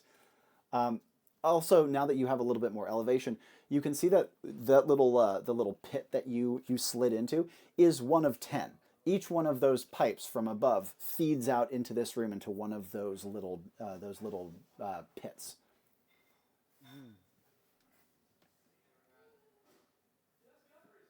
Gonna walk around and investigate some more. As you walk around, so you're on the middle step of the middle daising, and you can see on the wall too. The mosaics seem, first of all, there's no decorative mosaics, but there are a lot of informative ones, and you can see that there are marking levels along the walls with like information next to a bunch of them. The markings are left at regular intervals, and the big sluice gate under the window also has a good amount of writing on it as well, in mosaic. I'm imagining that's like a depth level measurement. So let's make sure we don't get drowned in here.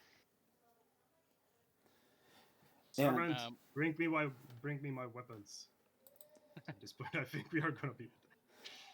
Now, back up above, I will briefly cut to Ariadne, just for the instance of she hears a scrabbling noise as she sees the otter that Svietislaus commanded with his spear, like barely in its teeth. He's managed to get like a little thong of leather around it and is like dragging it along the ground. He drops into the water. Then you can see he swims through the water much more proficiently with the spear behind. And then he ducks down, not into one of the pipes following his master, but in the center of the room. I'd like to follow. Now, the center of the room is water. Center pool. Yeah. You can get to a walkway that overlooks kind of close to where it went down, but you definitely can't go exactly where unless you go in the water.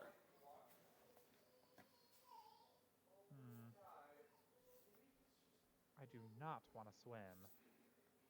Not wearing a heavy quilted dress anyway.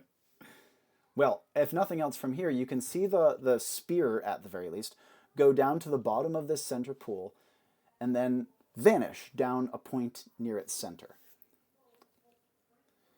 And Svietislaus down below would hear a little chirrup from up near the ceiling and see his otter pop out from over a ledge up high and like drop the lance down towards him. It falls through the air towards him. It only could bring the lance first. It seems to be going back for the shield next. Good. Pick it up. Walk slowly, looking around for any signs of danger. But pick it up. Yeah. Now, as he is looking around, the two of you notice something. And Crow would notice it first, but he could either voice it or Svietislaus would notice it eventually as well. The clicking, the cracking noise, the telltale noise stopped as soon as you guys tried to enter the pipes. Sure did get quiet down here, don't you think? I think they are aware that we have come here. The hunter becomes the hunted, huh?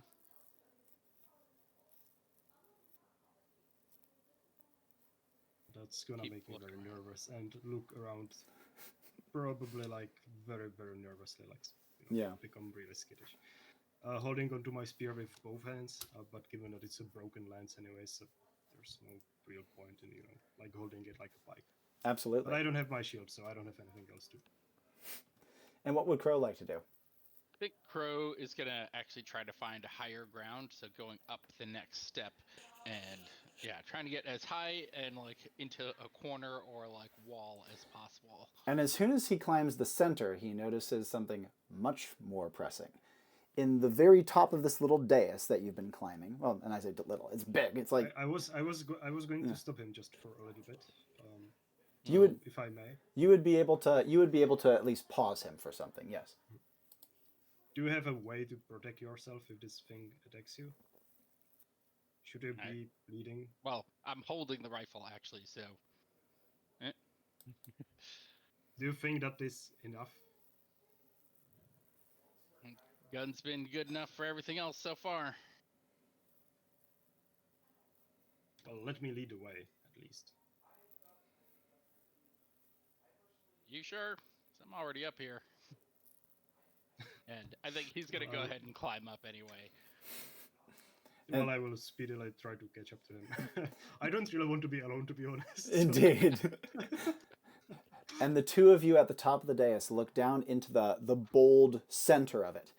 And you can see inside a heavy shell. Massive, the size of an automobile at least. Intricately ridged and quite beautifully colored, but not like a clam shell or a mussel shell or a shrimp shell. Instead, it looks more like the outer husk of a sea anemone.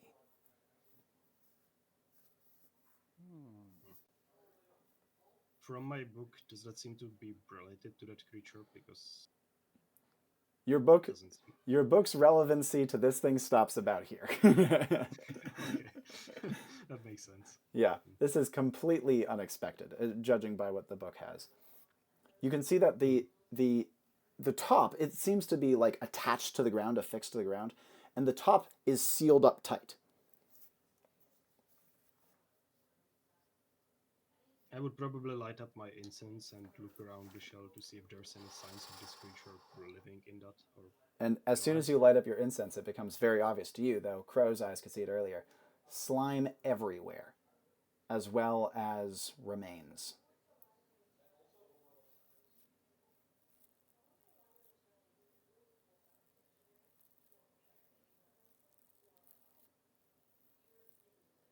What do the two of you want to do? Well, do we hear anything? It's not clicking, it's not moving. The shell is completely sealed. Burn it. I don't know how. Yeah. Yeah, you said fire hurts this thing, right? Well, how do we set it on fire? I'm not sure if we are righteous enough to burn this whole thing.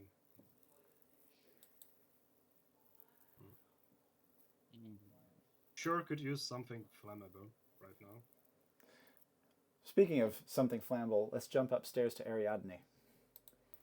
Where does my thread lead? Through the pipe or through the big center pool? And as you check, you see that your thread leads from way up high, like a different pipe that feeds down in like a long waterfall stream into a distant canal. And it leads down into the center. Okay. The otter reemerges from the water and then goes along until it reaches like a small access ladder and clambers out and goes back all the way up to back where the rest of Svietislaus' gear is. Wait, wait, before you go. The otter gives a stern chatter and then keeps on going. Just a moment of your time. The otter gives another chatter indignantly and keeps going to collect the shield. I want to take out another stitch marker. My first thought is to actually poke my eye with it, but I probably want to preserve my eye. Basically, what I'm trying to do is energy work this to pass along not so much a message, so much as my own vision. Ooh. You know what I'm trying to do here? I'm trying to viewpoint the otter by putting my waypoint on it. Now, that's obviously a pretty big one. I think let's go into a little bit more depth about this. How else are you going to elicit this effect? I'd like to bring it close to my eye, and if I am about to jab it, and just stare at it. And when my eye starts to strain in the pain of being open, unblinking for so long, I want to collect on the needle point a tear that falls. Okay, there we like that.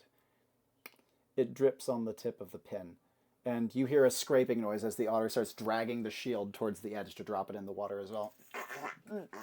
Am I lucky enough that the otter is wearing a collar? The otter is wearing something. I forget, I believe, Tomáš, you established they have a little outfit, yes? That would be the scribe. This is the servant. Oh, this is the servant. In that case, I think we can give him like a small tunic or something. Yeah, I'm fine with a little tunic. Excellent. And like a small hat with like a feather. Yeah, perfect. So a feathered cap and a tunic. Yeah. You know what else I'd like to do? I think, sorry, to make the viewpoint has already been conveyed onto this thing. Yeah. Viewpoint. Yeah, in a sense, I want to make it, I think, a little clearer or last a little longer, whichever way. But I want to take out a sewing needle and just etch into the viewpoint itself a little picture of a simple eye. Okay. As you scrape this in, you hear a splash as the otter manages to get the shield into the water at long last. Oop, clip it on. And as you do so, it gives you another indignant little chirp and even nips at your finger.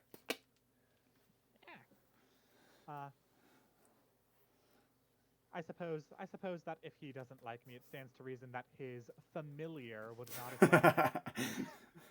And the otter dives into the water after the shield. What I was aiming for that is to help with the visual aspect while destroying its aspect to convey words. Indeed. Yeah, I did get that. Okay. In this case, the otter swims off and starts pushing the shield down into that center area. Okay, I'm gonna watch. And as you watch, I forgot to mention, I'm having one exception, which is you can only collect the image once it returns. Ooh. And there is one more item that Svietislaus hasn't gotten yet, namely his cloak. So the otter will presumably be back. Is that gonna go down the lake as well? Because Maybe. I need to be wearing that. Yeah. How quickly can I embroider a pentagram? I'm going to say pretty frickin' quickly. Are you going to defile his cloak? Yes. Rude. Now, down below, the two of you, in your moment like overlooking the strange anemone husk, you hear a clanking, a clattering, an indignant chirp, and then a scraping. And then a shield falls from above, loudly, very loudly, echoing throughout the entire room onto the stone side of the dais near you. That would probably make me jump and like Yeah. focus behind that direction. I'd imagine so. What the hell was that? And Crow sees the shield immediately. Yeah, like, oh, your shields. Oh, good. I will go pick it up. Has a sizable dent in it. That's fine. Did it disturb the anemone at all? No. No movement.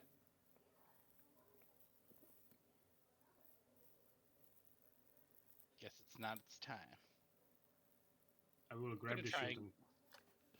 Oh, sorry. Yeah, I'll start to get closer. That's Yeah, absolutely. Picking your way down into the bowl of the dais. And you said you're grabbing the shield? Yeah, I'm grabbing the shield and keeping as close to Crow as I can. So wherever he goes, I'm going as well. Absolutely. The two of you go down to the dais and your feet fall amongst the slime, which means that every time you step, some of it comes with you. No. gross. And back up above, Ariadne sees a couple bubbles herald the otter's return. It pops out from above the water and starts swimming back over to collect the cloak, climbing out and going past you in the process. I'm going to affix the cloak very neatly to it in a way that it's easy for the otter to carry. And you can see that the otter, at first, looks to you severely that you are touching the cloak, but then sees what you're doing and, like, deigns to allow you to connect it to its tunic. Okay. Oh, and also, what did it see? And you can see that it went down into a heavy drain at the center of the room that, much like a toilet's S-bend, is prevented from having all the water flooding out by having like a little down-up chamber.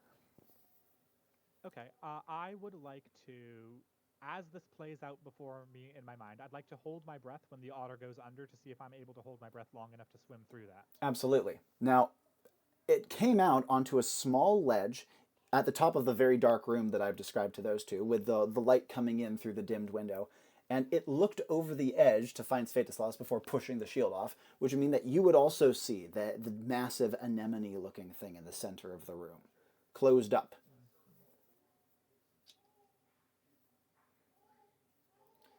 Now, as the otter dives in, and you hold your breath, you find that, yes, it was able to get all the way down and through that bend. I mean, it's an otter, so it's very good at this, but it was able to do it even when encumbered by a heavy shield in about 10 seconds.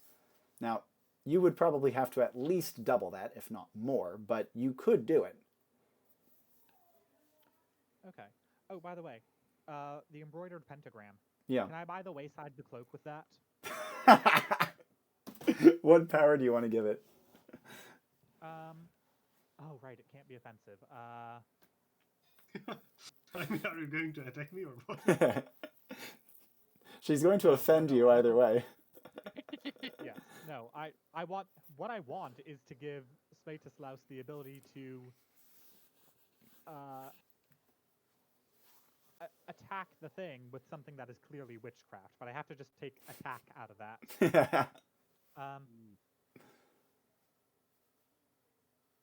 Do you want a moment to think about it? I'll catch up with these two. Yeah, I've got it. Okay, give me. Is it something? Can it be something with a defensive combat application? Application, yes, but it should not be the main purpose. It should be a non-combat related thing. Okay. Then I will think on that.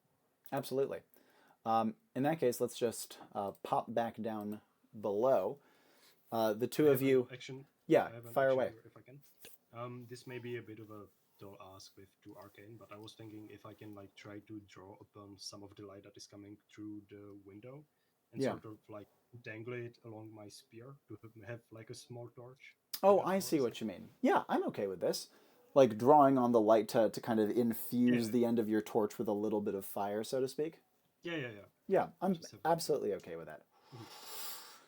It gleams, and the two of you approach right up to the side of the giant husked anemone. What do you want to do? Crow's gonna mutter, witchcraft. Did I hear that? I think there's enough going on that you wouldn't in this instance. Okay, that's good. From here, do I see how big the shell is? Like if I were to stab it, which by the way I'm not going to do. Yeah. But if I were to stab it, would it go through? Or... It looks enormously thick. like hard to tell, and from what you don't see a seam. Maybe the seam is at the top, but from the side it looks thicker than an elephant's hide. Not that would be an excellent analogy for Svietislaus. Very thick in summary. Yeah. I have a question. Well, Oh, go ahead. Finish. I'll ask later. no, I was just gonna say that I'm going to be keeping close to and using the spear in front as like a torch to illuminate anything weird on the ground, probably because we are Yep. stepping around in slime. So I think there may be something. You can see mosaic markings down below. Again, they look like part of the waterworks that have just been covered up by sludge and goo. You also see shattered pieces of pelvis on the ground. Do I recognize that it is a human pelvis? You do recognize that as a human pelvis in this case. Okay. That's disturbing. And Crow, you have a thing. You have a question. Question was, what exactly was the mission criteria? Like, what were we hired exactly to do? Discover the source, put a stop to it as best you can. Okay, just To making sure. simplify. Secondary thing, noticing the pelvises. This might be a bit of a stretch for Crow, but could he identify whether they are all women? You can there's only one piece that you can actually see. And I don't think Crow would have enough anatomy knowledge to be able to pick that out. Fair. I think certain Okay. characters might, but probably not in this case. Yep, that's fair. Mhm. Okay, approaching the anemone a bit. Anything we could learn just from exploring it a bit closer? Well, again, it's very like ridged and kind of elaborately patterned. It's very colorful too. It is also stock still, and you can see that it is affixed firmly to the ground with like a big foot, kind of not like a human foot, but like the foot of a slug or a snail. It is affixed so tightly and firmly that the base where the foot connects with the ground is almost indistinguishable from the stone it is connected to. Well, how are we gonna kill this thing? Disconnect it somehow, set it on fire, and I'm gonna poke one of its like anemone arms. I'm assuming it has like its like. It wiggly does thing. not have wiggly things. It is completely sealed up with It's, its like, arms sucked in. inside of its shell, presumably. I'm just gonna poke it with the barrel of my rifle a little bit. It makes like a bonk bonk noise, like you're tapping a stone wall. Yeah. You guys hear a wet flapping noise as the cloak, sopping wet, falls down onto the ground where the shield fell. Oh no. More of your gear. Servant, get it to me. I'm not working all the way down. You hear a skittering from up above as the otter tries to figure out how it's going to get down from there. Okay, that's fine. It can stay there. I mean, I have probably heard that it is really damp, anyways, right? Very. Yeah, I don't really need that, so it can stay there. Yeah. Do you hear something from inside of the shell? Do we know how alive this thing is? What it may be doing?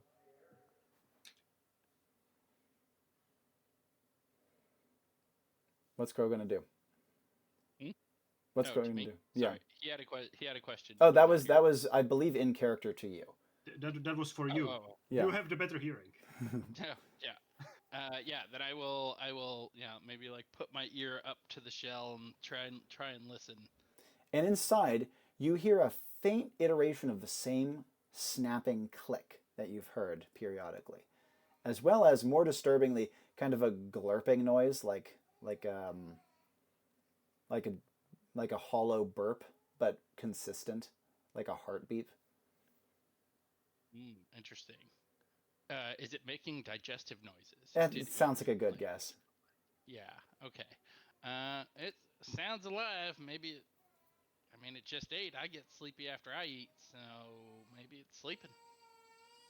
You could try to force it out with garlic. I'm not necessarily sure if we want to force it out of the shell. Well, It has escaped once before.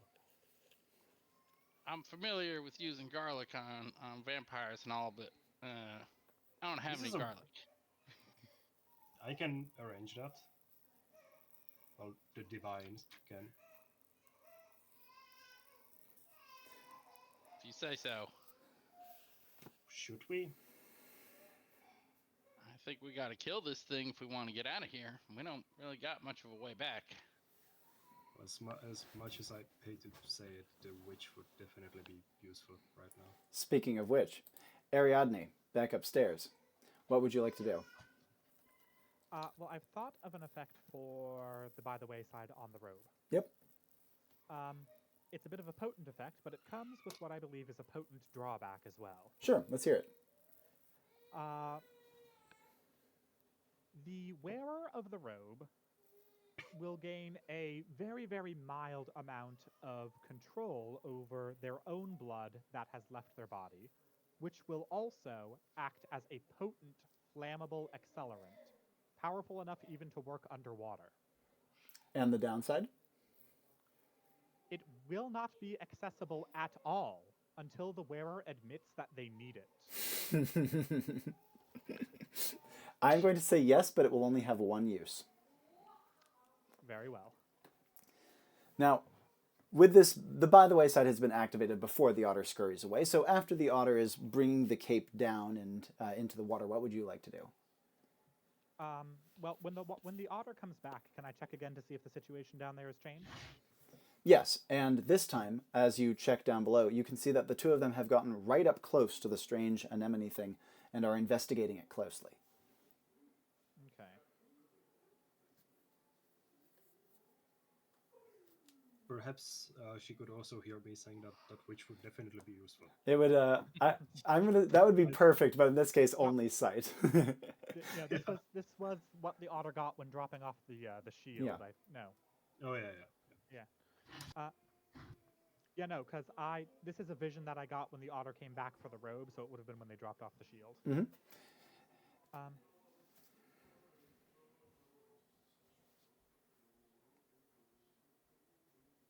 Scribe. All right, so whatever's going to happen, it's going to go on down there. Can I recoup the energy or a portion of the energy I spent earlier by slurping up the energy work I laid down up here? Oh, I see what you mean. I'm not going to say you'll be able to do a ton of it, but I'll say that if nothing else, you'll be able to maybe get another manifestation in sooner. All right. Yeah, bundling up the thread. That's what things spiders do, too. Sometimes when they're decommissioning an old web, they'll eat it and recycle the materials into a new one. Yeah, the otter reemerges as you are doing so, and this time, with no more gear to acquire, it seems to be looking for maybe a way down instead. Because where you saw it was looking over, it was a very steep drop down into the room below. And from here... By the way, I was imagining that these are two separate otters, though. Oh, you're having two... Oh, I see. Yeah. Okay, cool. But like they have specific jobs to do, right? But like because of the scribe is explicitly meant to be like a noble born otter. Yeah. I wouldn't send it out with my stuff like that. Okay, excellent. I will catch up with that in a second because I forgot about that. Well, in this case, you would see the servant coming back up from below, swimming over, checking that it had collected everything, and then diving into the water and vanishing. Is that a drop that I would be able to make if I swam down through that thing? Because I'm not sure I'd be able to climb through the dark tunnel. And when you looked down, it looked like it would be a pretty sizable drop for you, but you would be able to drop into water, so maybe? Risky, though. Neither way down that you have found thus far seems great. No, indeed not. Let's go through the tube then, and then maybe if I'm lucky, I'll get coated in lamprey blood. Yeah. In that case, do you want to make your way into the pipe that the other two went in earlier? Yes. Okay. Inside of the pipe, Ariadne is going to have to be crouching and crawling, which I'm sure is not going to be great for her posture. No. I don't know if she's at the age where she's getting arthritis regularly, but if so, it will be... Definitely. That's going to be killing her as she's doing this, especially because she has to shimmy up a pipe with her fingers.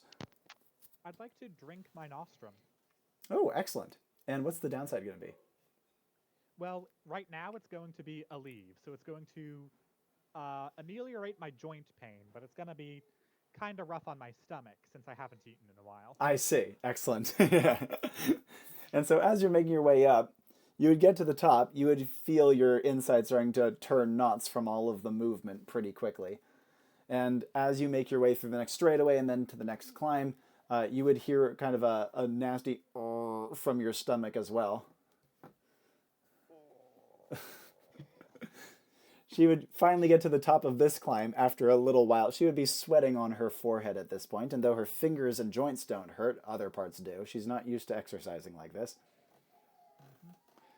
And then there's the slide. I don't think she knows about the slide until now, and so she just sees a dark slide vanishing into nothingness. Time to slip and slide. Did I soak up a good amount of the lamprey's blood? The other two have passed before, so whatever blood there was has mostly been disturbed or already sloughed onto something else. But as you slide down and hit the pool at the bottom, kicking up a great wave of water around, you're in that, again, like 4-inch deep pool in the small side pocket cavern leading out into the lower room that the others are in. From here, you can actually see them on top of the stepped dais that leads up into the room from where you are.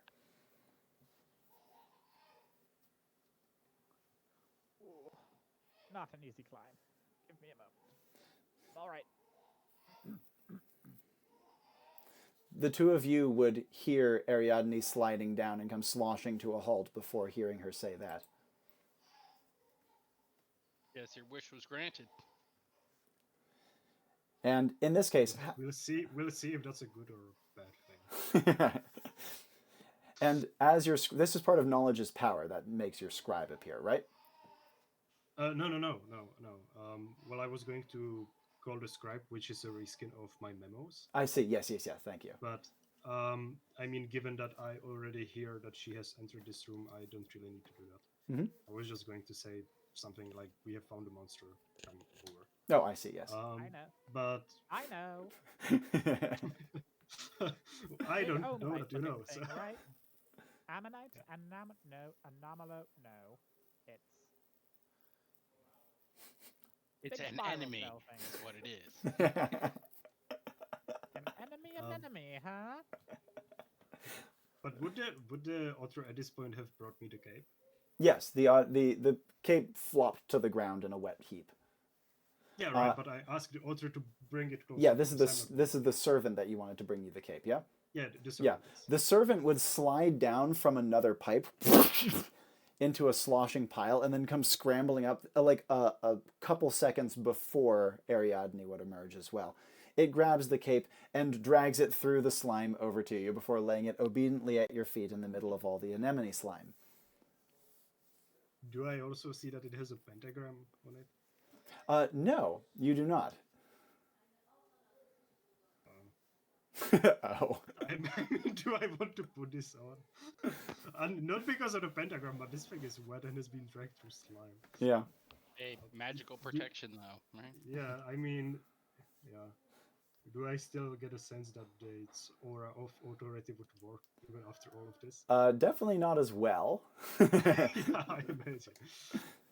The otter stands proudly. Thank you. You are dismissed. And it dives into a nearby pool and I can dry vanishes. that thing out for you, you know. But oh, wait, I would use witchcraft. I have no need of your magics. Can I use a minor catalog to just like get this back in the proper shape? Yes, I'm okay with that, especially with that line to Ariadne being part of the paired action. Yeah. The slime goes flying. Gets a little bit on Crow's coat, but nothing more than that. Ah, yeah. Was that necessary? I'm ignoring that and putting Yeah. on the cloak. With the cloak on and your spear still gleaming with faint fire, what do you want to do? Ariadne, do you want to climb up to where the two of them are? Yeah, I'm trying to think. Is there a way I could poison this water against the creature? I already used my nostrum. No, I'll just head on up. As Ariadne gets to the top, the two of you would hear an audible from her stomach. You all right, ma'am? I'm an old woman and I just went through a terrible climb. I'm recuperating. Understandable. You have anything flammable in those pockets of yours? Well, I think the most flammable thing I would have had access to is the bouncer's blood. So much for that, though, eh? Should we go through with the garlic then? You want to set a clove of garlic on fire and then drop it into a pool. Do you see how No, this is going to play out? I was going to force I this don't monster need out. to use fork in the road to predict that one, buddy.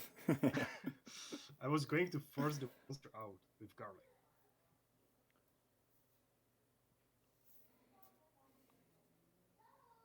Well, do we have a different option? We could try... It's not active right now. We could try just...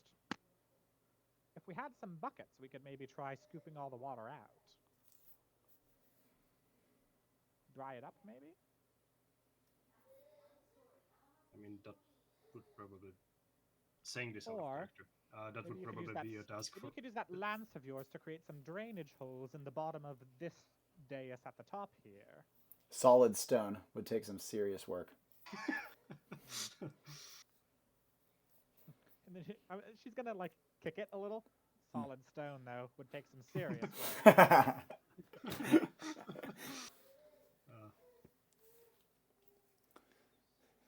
A silence falls over the room, with only the dripping of the water and the very faint glurpings of the anemone breaking the noise. We're not gonna have forever. We'll have to come up with something quick. We definitely want to make the first move ourselves. I don't have fire bombs. I'm sorry. I don't know what to say. The group of you suddenly hear a rattling clatter, not from the creature, but from the wall. And you see that there's a cog in the wall that suddenly, with like a chain, like counterbalancing its internal mechanism, gives a tick. Oh, it's hooked up to the mechanics. That's why it only comes out at certain times of day.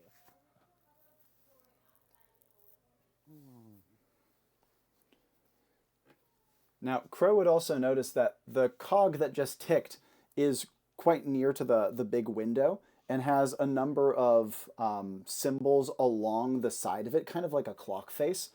And the symbols seem to follow, at a guess, high and low tide, just judging by the pictographs that correlate to them.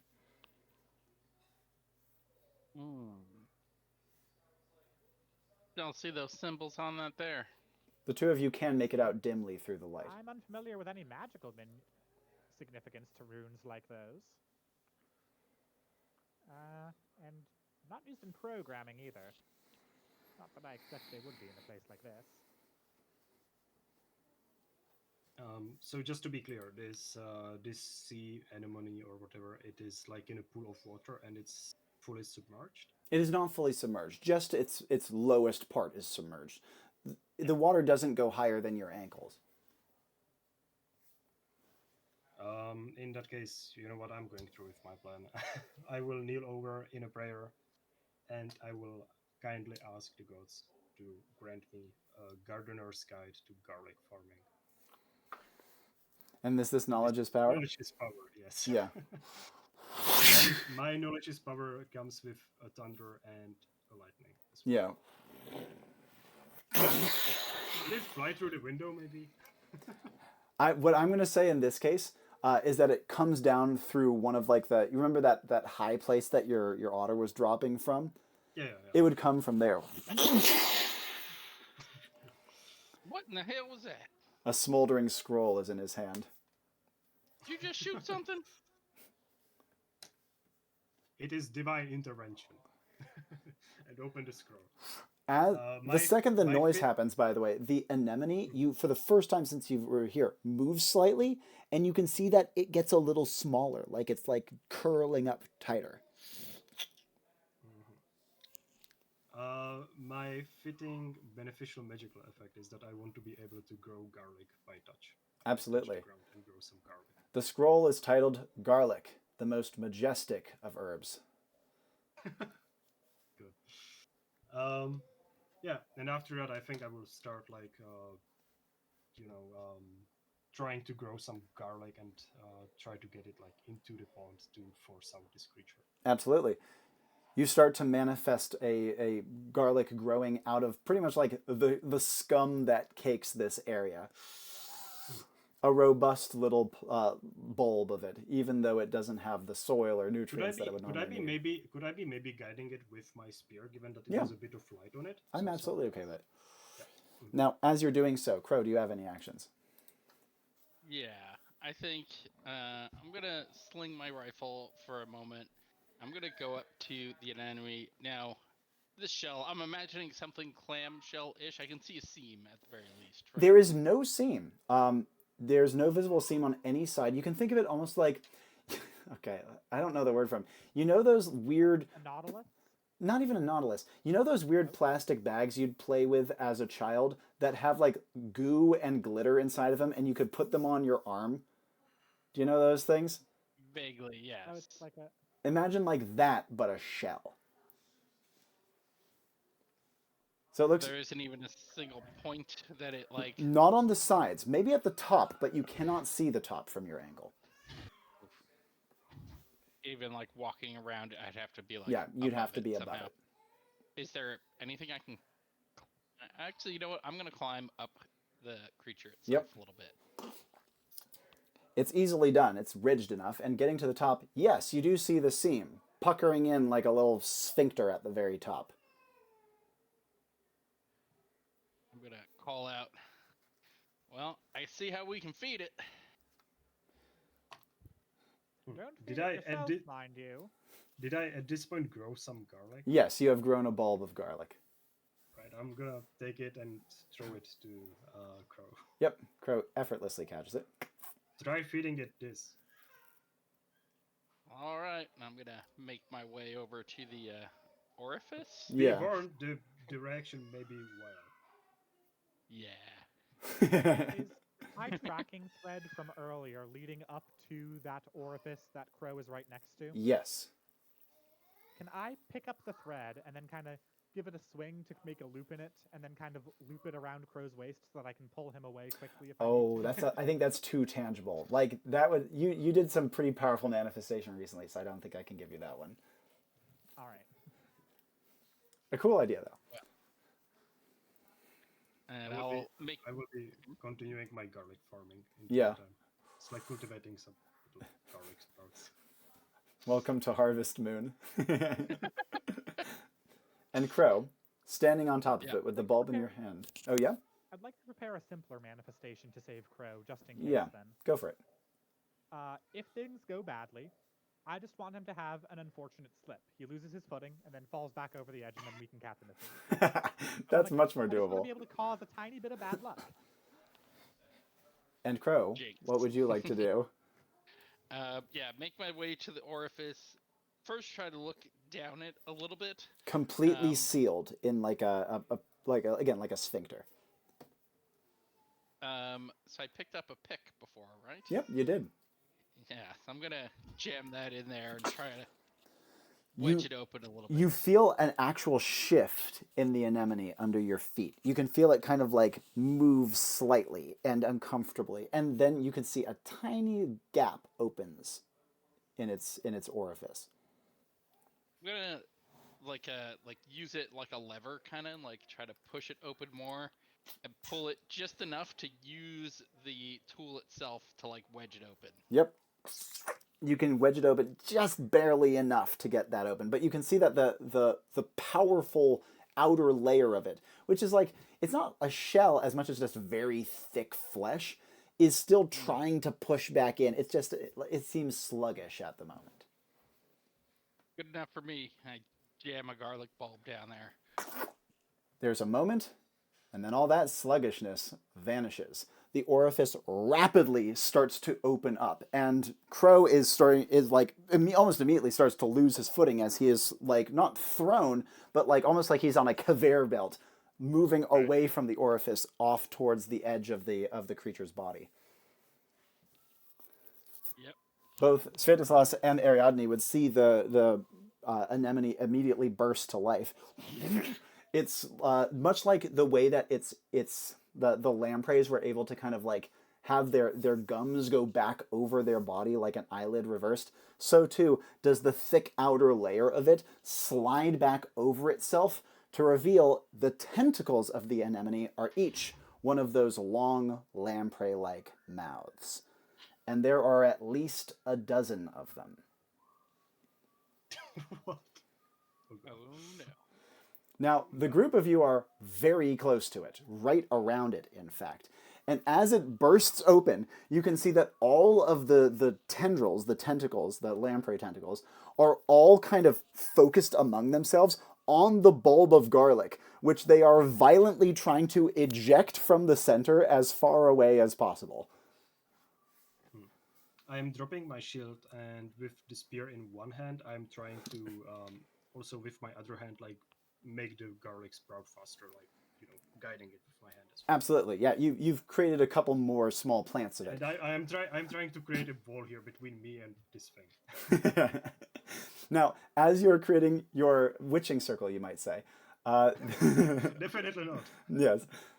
Crow, immediate actions from you as you're being tossed off into the pool that it is in with all the slime in it. So, if I could do this while I have time, while I am flying through the air, I would like to go into shootout. Yep, absolutely you can. Teleporting my rifle into my hands. Yep. And hip firing, because I'm too close for the scope to be any use, I would assume, and aiming for as many lamprey heads as I can as I go flying backwards. Absolutely. Are you aiming for the top parts or like the middle parts?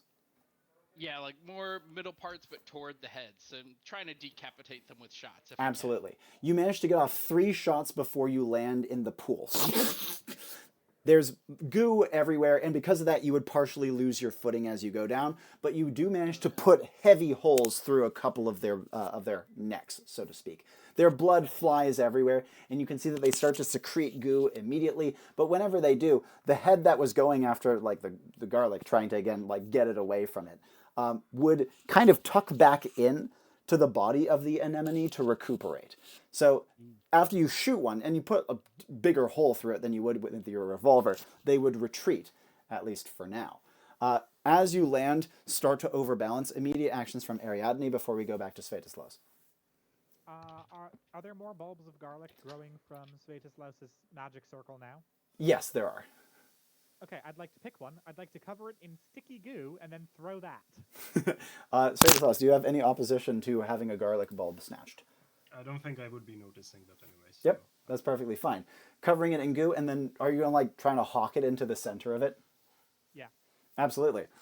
And as it lands in the center, you can see that immediately the thing heaves and all of the arms go plunging back into the center to try to get the garlic bulb out. You can see that the center orifice of the thing, with its tentacles all around, opens wildly and yawns to the side, disgorging a hideous sludge of partially digested stuff. This is done into the pool that you guys are in as well, and smells so unbelievably bad that Ariadne would retch immediately. Her stomach is already weak from this. Like, she is going to be doubled over throwing up, unless you have a very good reason why not. No, I actually want to throw up. I'm trying to think of a way for my barf to end up inside that.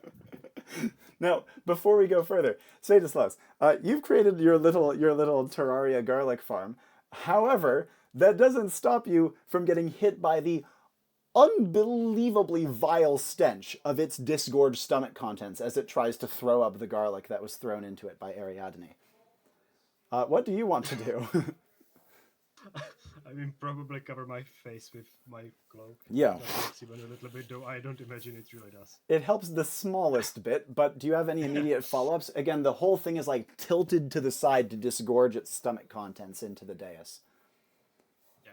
No, I would probably bend over, trying not to throw up, and just like trying to extend my spear forwards in case it attacks, but like I'm not keeping a full. Absolutely. I'm not keeping this thing inside properly right now. So. And Crow, not only are you on the ground, or partially on the ground, but also your duster will protect you at least somewhat from the horrible smell. Do you have any immediate follow-up actions from your partially down position? Yeah, I think I'm gonna scramble up a little bit, and so just to be clear, the enemy is still scrambling for some garlic that is in its center. Is Well, that right? it was, but now it is leaning over and just throwing up everywhere. So Okay. it's doing other methods to get rid of the disgusting thing inside of it. This is speaking as someone who likes garlic, for the record, but I love garlic. Yeah, no, I'm just gonna try and regain my footing and look for targets if there's any heads sticking out. You see that the heads, as the body tilts over to the side and the primary orifice opens to disgorge, the heads are kind of clustered around it rather than reaching out and grabbing. And so there's still a clear orifice. Huge. Now that it's tilted over to the side and you actually can see it perfectly without it being all sealed up or shut, the middle orifice is massive. Like, picture Sarlacc pit. It's a big primary mouth at the center with all of the grabby mouths around, flanking it. Wow, that's terrifying. And I'm assuming primary mouth full of teeth. Primary mouth has plenty of teeth in it, but right now it is just barfing everywhere. Okay. No immediate action. Yeah. Absolutely. Svietislaus, you had a thing? Yeah, can I have my senses overcome with the smell of garlic? Would that work? I think magic. I think since you I will look towards the light coming out of the window and just please. Well, you are able to grow garlic, so you could grow it in your hand and have it right in front of your face. I mean, if that helps, probably. Yeah, it would do something at the very least. And especially in treating the light outside to do so, we can say that, yeah, your senses would be at least somewhat protected for the moment. Can I speak? You can choke something out, yes. 1 or 2 words. Oh, God. Witch! Can that sling shoot garlic? That sling being a gun. And Ariadne... Ariadne is throwing up. Yes, indeed. She cannot respond at the moment. Into her satchel. Bag in her face. It's a barf bag now. Whoops. Can I do a thing? Yes, you absolutely can. Teammates are incapacitated. I'm gonna run towards Svietislaus, and I'm assuming there's a garlic bulb somewhere nearby. Yeah. So Plenty. I'm gonna grab one up while I'm running towards him, slinging my rifle again, grabbing one up and running towards the enemy. Yeah. And drawing my revolver, trying to throw it down the orifice and shoot it to make it splatter everywhere inside its mouth. Oh, that's sick. Yeah, you can easily do that. Throw, shoot, the garlic spatters inside of its mouth, and you can see that from its position where it's tilted to the side everywhere, it thrashes wildly. And as it thrashes, its lamprey-like tentacles flail about, and for the first time since you have entered this room, they start to fly towards the group of you. It's attacking in every direction in desperation at the moment. And so, Crow, for your end, you have 2 that neither of which are shooting exactly towards you, but are shooting in your general direction. Yeah. I've got revolver in hand, so pow. Each head has a bullet put through it. One retracts immediately and starts to wind back towards the body. The other one kind of limps slightly to the side before giving another feeble lunge. This one more directly towards you. I'm just gonna whack it with the butt of my gun and check to see how my teammates are doing, see if they're any under immediate attack. Let's check in, starting with Svietislaus. As the anemone recoils and thrashes and its tentacles fly everywhere, you see that Crow is the closest to it, and as such, he deals with with those two more presently. But there are still another 3 that are in you and Ariadine's general vicinity, you being relatively close to her. She is still doubled up, vomiting into her bag. As such, what would you like to do? There are 3 going in your general direction, but none of them locked in on you by any means. I'm going to jump to the side, willing to like fall to the ground. Yeah. So just like jump wherever it seems safer. Yeah. And as I'm doing that, I will use my spear to use some light telekinesis and throw a garlic bulb in the general direction of Ariadne. Okay, so in this case, a light telekinesis is a pretty powerful manifestation, but given that this is only a garlic bulb, I'm way more okay with it. It's like and I'm still guiding it with the spear. Indeed, yeah, and it's like a flick of the spear. And in this case, Ariadne, you would kind of like come to, having retched your guts out, to see tentacles flying in your general direction. Any immediate reactions from her? Yes. Garlic bulb is incoming, right? Behind you, she cannot see it yet. Okay, but can I luck pitch that it happens to land plop right into the soup? Yes, I'm okay with this. Okay, cool. Pull the drawstrings, throw it up, it's a decoy. And as you throw the bag into the air, one of the throw up the throw up. One of the tentacle mouths grabs it and brings it immediately back to the main body. However, there's still 2 more. One of which is not anywhere near you, but another one of which lands in the water near you and begins to like quickly like wiggle its way through the slime in the ground, clearly looking for things in your general direction. I would like to point out that I just also threw up a lot of naproxen, which again, rough on the stomach. Indeed. But with this immediate tentacle, what do you want to do? Yes, immediate tentacle. Can I kind of jab at it with my walking stick to pin it down? Haha, you've pinned it. However, now what? It's much stronger than you too, and so immediately, remember how they can kind of contort their shapes and get bigger and smaller? Yeah. It starts to get bigger and wrap its mouth around its own face to start to bite into your walking stick. Oh, my walking stick's made of metal. Then again, so was the shield. Indeed. No, bad. Smack. And Svietislaus, actions from you. You have thrown the garlic bulb. You don't know where it landed, but you saw her throw up her bag and it being grabbed and taken away. You can also see that she is trying to contend with one of the tentacles going in her direction as well. What would you like to do? Well, I am on the ground right now. So You're not completely on the ground. Having leaped out of the way, you slid down that little step of the dais that you were at the top of. So you're definitely in a protected position, but you're not on your back or anything. well, I will rush quickly to help her and grab whatever is closest to me, be that the shield or the spear. Yeah, closest thing to you in this case is going to be the shield. And in this case... So in that case, grab the shield and try to like leap on top of it, like trying to slam it against the ground. Yeah. Svietislaus... I think I don't get stabbed by a needle here. Yeah. Svietislaus leaps from Ariadne's side and pins the head to the ground next to her. The head is, or the mouth of it, is still like biting into her needle, but it no longer is able to work its way up the needle. It has the needle like about 6 inches into its maw and was trying to work its way up to get more. Immediate follow-ups from her as Svietislaus leaps in and pins it. I want to scratch my palm on its teeth so that it has a little bit of my blood in it. Yeah. And then I want to back off. Yeah. And as you do so, it continues to gnaw at your walking stick. You will probably need to leave it in its mouth, if that is okay. Yeah. I lost my satchel.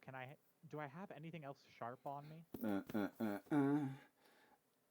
Do I have pocketed that glass vial of the blood that I collected earlier? Yes, I am okay with that. I am okay with that. Okay, cool. I want to crush that and soak its blood into mine. That's not very sanitary, probably. No, it is not. And I want to focus all my anger and my adrenaline and my annoyance with Sveltanus as well on that one thing, on that one little leech he's dealing with. Yeah. And as I go to stab myself in the palm, getting both our bloods, I'd like to manifest, obviously. Indeed. What are you manifesting? I stare at it, and I remember this old spell I heard about on a forum back when I was with the Dark Web. Simple one, really. And I'm going to shout, Bloodolg! And I want to turn its blood into needles kind of bursting out of it. And Svietislaus, back to you before this happens. Ariadne has staggered away. You have pinned this tendril head into place. As you do so, however, the other tendril head in your vicinity immediately realizes your location. Seems that while they can't see, they obviously have a fine sense of touch. What do you want to do from this point? You have one head pinned, but another one bearing down. Yeah, that is good because, I mean, I imagine I would be dropping onto this with both of my hands, but yeah. as soon as I can, I will be just leaving one hand on the shield, pushing it down. Yeah. The other one immediately extending in the general direction of this creature. Yeah. And I'm prepared to cast like a brief, like a fire hand something again, if needed. Its mouth expands like an umbrella as it lunges towards you at speed. Its mouth is big enough now that it might even be able to swallow your upper torso if you let it. Okay, close my eyes just to, channel a little bit more energy into this and a little bit more faith. Yeah. And this doesn't need to be sustained fire hand. It's just like a sudden burst of fire. Yep. And you can see that with a loud clicking, it backs off immediately, its head retracting into a smaller form. Now, before we go further with this, let's jump back over to Crow. The two heads that were in your immediate vicinity have been dealt with. You have no idea what's happening to your allies. However, the creature continues to thrash, its main body swinging back and forth like a cudgel and actually taking pieces out of the stone dais when it does so. I mean, that sounds like a good thing. So I want to keep antagonizing it. I actually want to whirl and just kind of see how my partners are doing. This is the point at which Ariadne has thrown her satchel up into the air. One of the heads grabs it and immediately brings it back over to the main body and drops the satchel into the mouth, which you can see greedily reaches up to swallow it. As soon as it does so, however, the tendril that grabbed the satchel turns back in your direction and starts to ripple through the air towards you, growing in size as it does so. Yeah, calmly raise, shoot. Holes appear on it, and it bleeds everywhere before immediately starting to retract again. But as it is retracting, you also see that one of the heads you shot earlier is re-emerging with the bullet wounds re-healed. Regenerating bastards. Need some fire. And looking over your shoulder, this is the exact moment when Svietislaus is activating his brief burst of holy fire to repel one of them. Is that still happening? And how far away is it? He is all of 10 paces away from you. And it only happens for a moment, but this is as you are looking to him. Can you help me visualize the angles here? Where am Sure. I in relation to him, in relation to the anemone? Imagine a bird's eye view. The anemone is here. You are close to it right here. He is a little ways away from you and to a different, a different direction from the anemone, right here on the edge of the pool that it is in. Does that make sense? Yes. Okay. I would maybe like to try and do a little bit of energy work here. Yeah. I'm gonna reach into my pocket and pull out Bad Penny, and turning towards Svietislaus, I'm gonna flick it towards him, just past where the fire is. Then I want a trick shot to shoot the coin, bullet going through the fire back towards the anemone. And I want it to pull the fire along with it. So becoming just like a bullet streak of fire back to the anemone. That is so fucking cool. I love that so much. I need no more convincing. Ping! The penny whips through the air. Your shot echoes out, bounces off it. And Svietislaus, even though you only meant to have the fire for a moment, you don't see the frickin' bullet, but it's as though the fire, as soon as it is no longer needed, whisks away to the side in a way that is intentional, in a way that you did not intend. But the gods did. Precisely. Certainly. And the trick shot strikes cleanly into the creature's currently reaching up to grab the satchel maw. It hits it in the side, and the whole thing gives a horrible shudder. There's a spattering noise, and it starts to spit out water into the air like a geyser. The water smells fucking vile, but not quite as bad as its vomit earlier. And the tendrils, which are still trying to like whip around and grab things, all start to retract in, except for the two that are being currently dealt with over here. Speaking of which, this is the moment at which Ariadne utters the name of her incantation. Now, Svietislaus, you have one that has just retreated from your fire. You have another that you're pinning, but you feel the one under your feet suddenly go rigid for a second.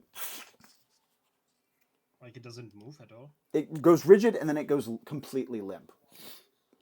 Okay, I will stand up super quickly and like step on the shield. Yep. Stomp on it. You hear a spatter from below. Question. There is a lot of water. Is there any moss? Or There is seaweed. Seaweed. Well, I'm looking specifically for moss because that is highly flammable. Yeah. There's no moss in here because of all the salt. Because it's primarily seawater. Yeah. That makes sense. Yeah. Well, I don't know how flammable seaweed is.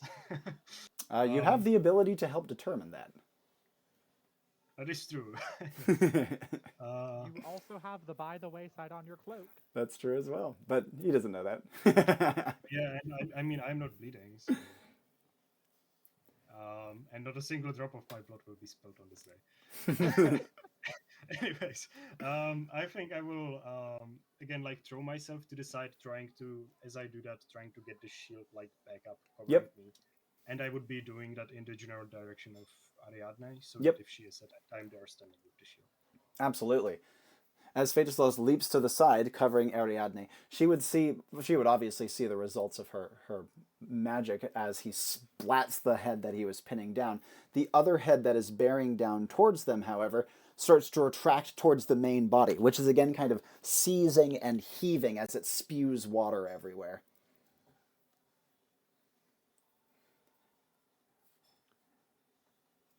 Is that still an action for me? I'm checking with Ariadne first, but then I want to hear from Svietislaus. Yeah. Pardon me. That was not clear. Don't have any real fire on hand right now, and I just did a manifestation. Yeah. Give it a moment then. Yeah, I'm just gonna kind of try to wipe the unsanitary stuff off my hand, maybe pick out any glass shards, and then just kind of pressure to stymie my own bleeding. Indeed. And Svietislaus, actions from you. Find some damn plants, bitch. I mean, you know herbs, right? They are highly flammable, some of them. Do something.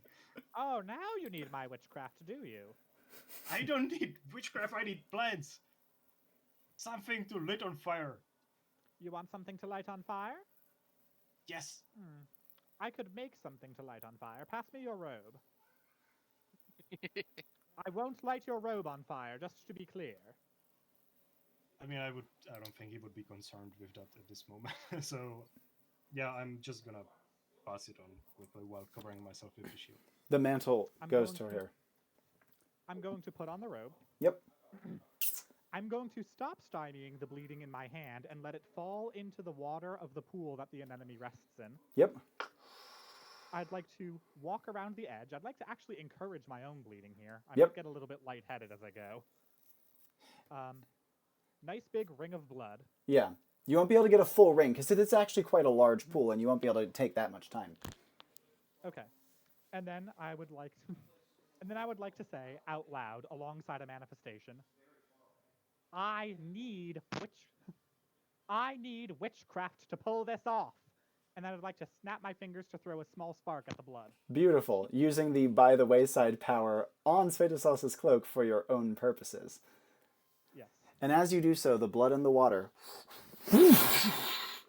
takes to flame.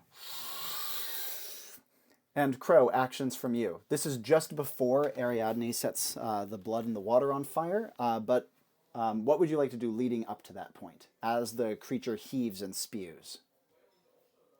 I think once I see that she's clearly like planning something, I'm actually going to use standoff to try and hold it in place.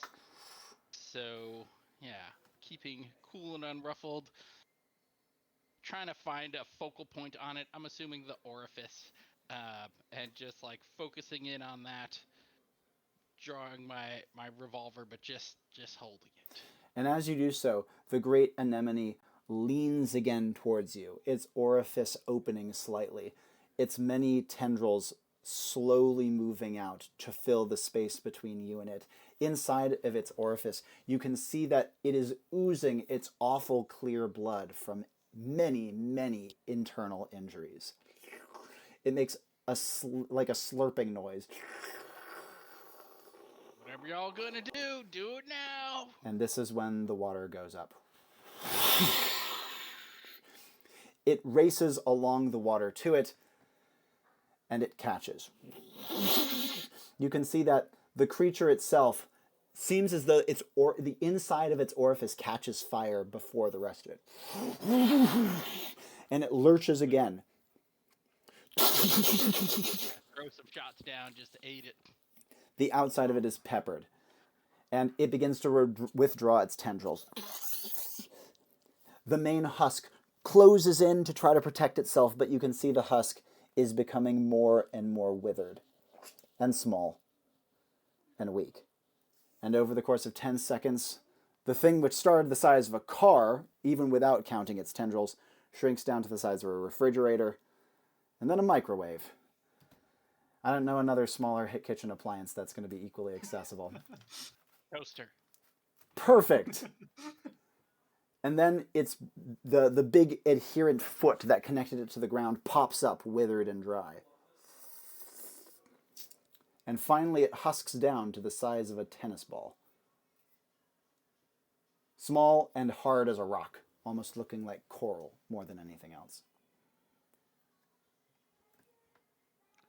I'd like to walk to the center of the pool and pick that up. It's pretty lightweight, kind of airy like pumice.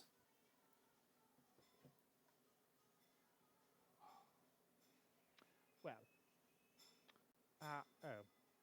I had the notion that we could turn this in to the employers, but we don't really have much of a way out of here other than teleportation, do we? Nope. So could I use my scribe to deliver this? Give me It's not a message. Give me a little energy work on it. What if I also send a message with it saying, the quest has been fulfilled, we have prevailed. All is good. I'm more okay with that, especially for an end of mission action. And In that case, the otter appears, imperiously notes down the thing, and then ceremoniously accepts the little knotted up ball. Enclosed, the head of your enemy. It gives an approving chirrup and vanishes. And you hear a great as the internal mechanism again shifts another of its cogs.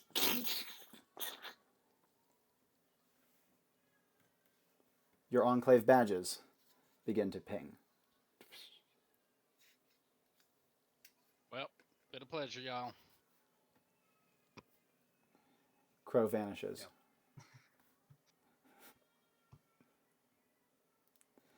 I think Svietislaus is waiting for Ariadne to say something.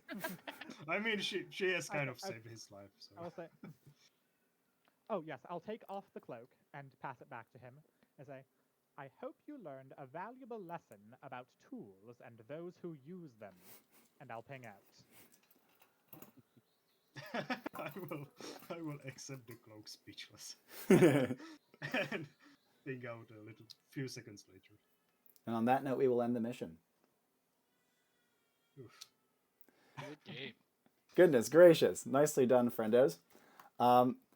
This was quite a big one. I was very eager to see the character dynamics on this one, and I was not disappointed to see how they evolved. I'll briefly go through everyone real quick. Let's start with Ariadne. This is her third actual play appearance, and she continues to impress. It's no surprise that you're amazing with the arcane stat. And I thought that the most fun about this mission for me was, one, watching you try to deal with a monster quite different from the first monster, though tendrils were a common factor. Yeah. Just thought of that. But also, obviously, I think the high point was your character dynamic with Svietislaus and how you used it to accentuate and elevate your contributions to the mission. That was just beautifully done. Yeah. I think in the middle of the mission there, where I was thinking of going, that was just Ariadne refusing to help at all, and then if I can get him to admit, like, yes, fine, we need witchcraft, then suddenly I drop all the things that I had prepared all at once and it's a crazy powerful thing. Yeah. Didn't end up going that way, but it was similar. As you might imagine, there were more social ways of accomplishing this mission as well. But the way that you guys did was quite satisfying and allowed you to use waypoints in a really creative manner, which I liked a lot too. More social? You mean we could have talked to the thing? Oh no! Yeah, I got a weird vibe off that cleaning lady. Yeah, it was more like there were people around this place who would have had more than you might expect to help with. Focus word I will allude back to is the focus word of, but that's just a spooky old wives' tale, isn't it? So there was more knowledge about this thing than was first let on. It was just people didn't want to admit it or were very, very scared of it.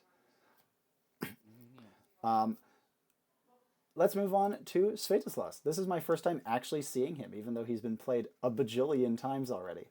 I was certainly not disappointed. His combat style is so fun. You just fling yourself at shit. It's awesome.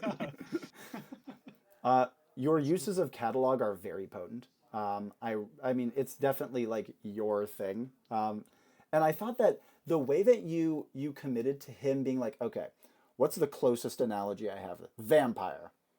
We're going to go with that. Kind of, I don't know how intentional this was of you, but the thing did not have any sight and it could not hear. It was entirely based on smell and touch, and it was really sensitive to strong smells. And taste, of course. And so feeding it a clove of garlic was kind of the best way to drive it apeshit that you could have done. And really, really distracted it from being able to... imagine 12 of those tentacles bearing down at you at once. That's not good. But the garlic ploy... I don't know how intentional this was on your part, but it was kind of one of the perfect ways you could have distracted it to actually deal with it in a more feasible manner, which I thought was very clever. I tried to make hints earlier.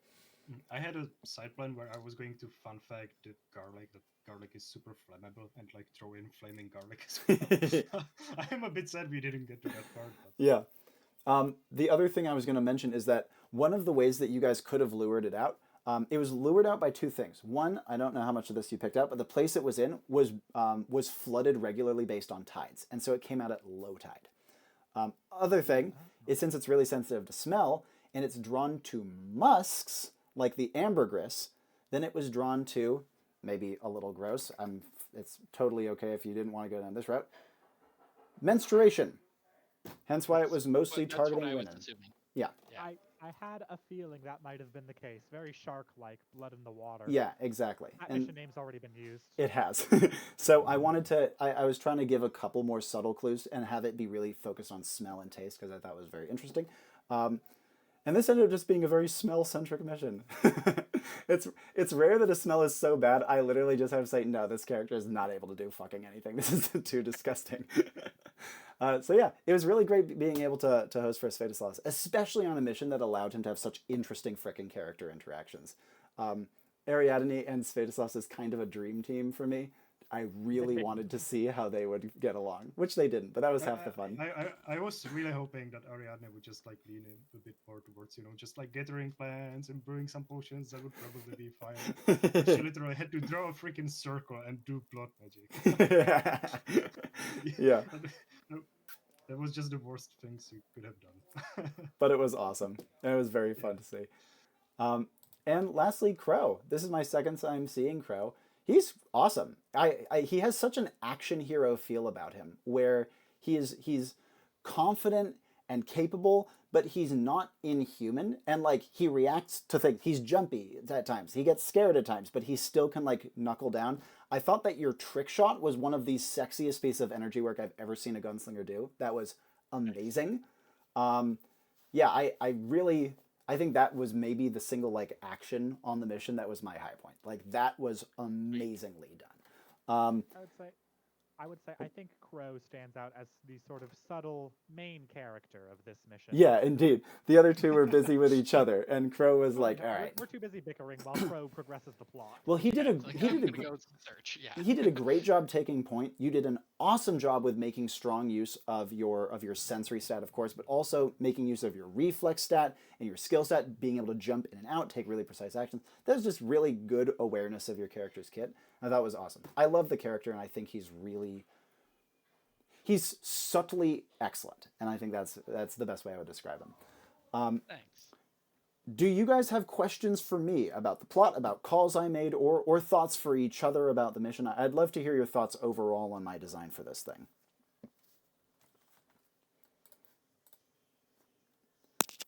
I should note, I can, if nothing else, start the conversation by briefly talking about the focus words. When I was young, I was sprayed in the face by a can of Raid, and whenever I hear the word, I just think of strong smells. And so I was like, when I heard Raid, I was like, oh god.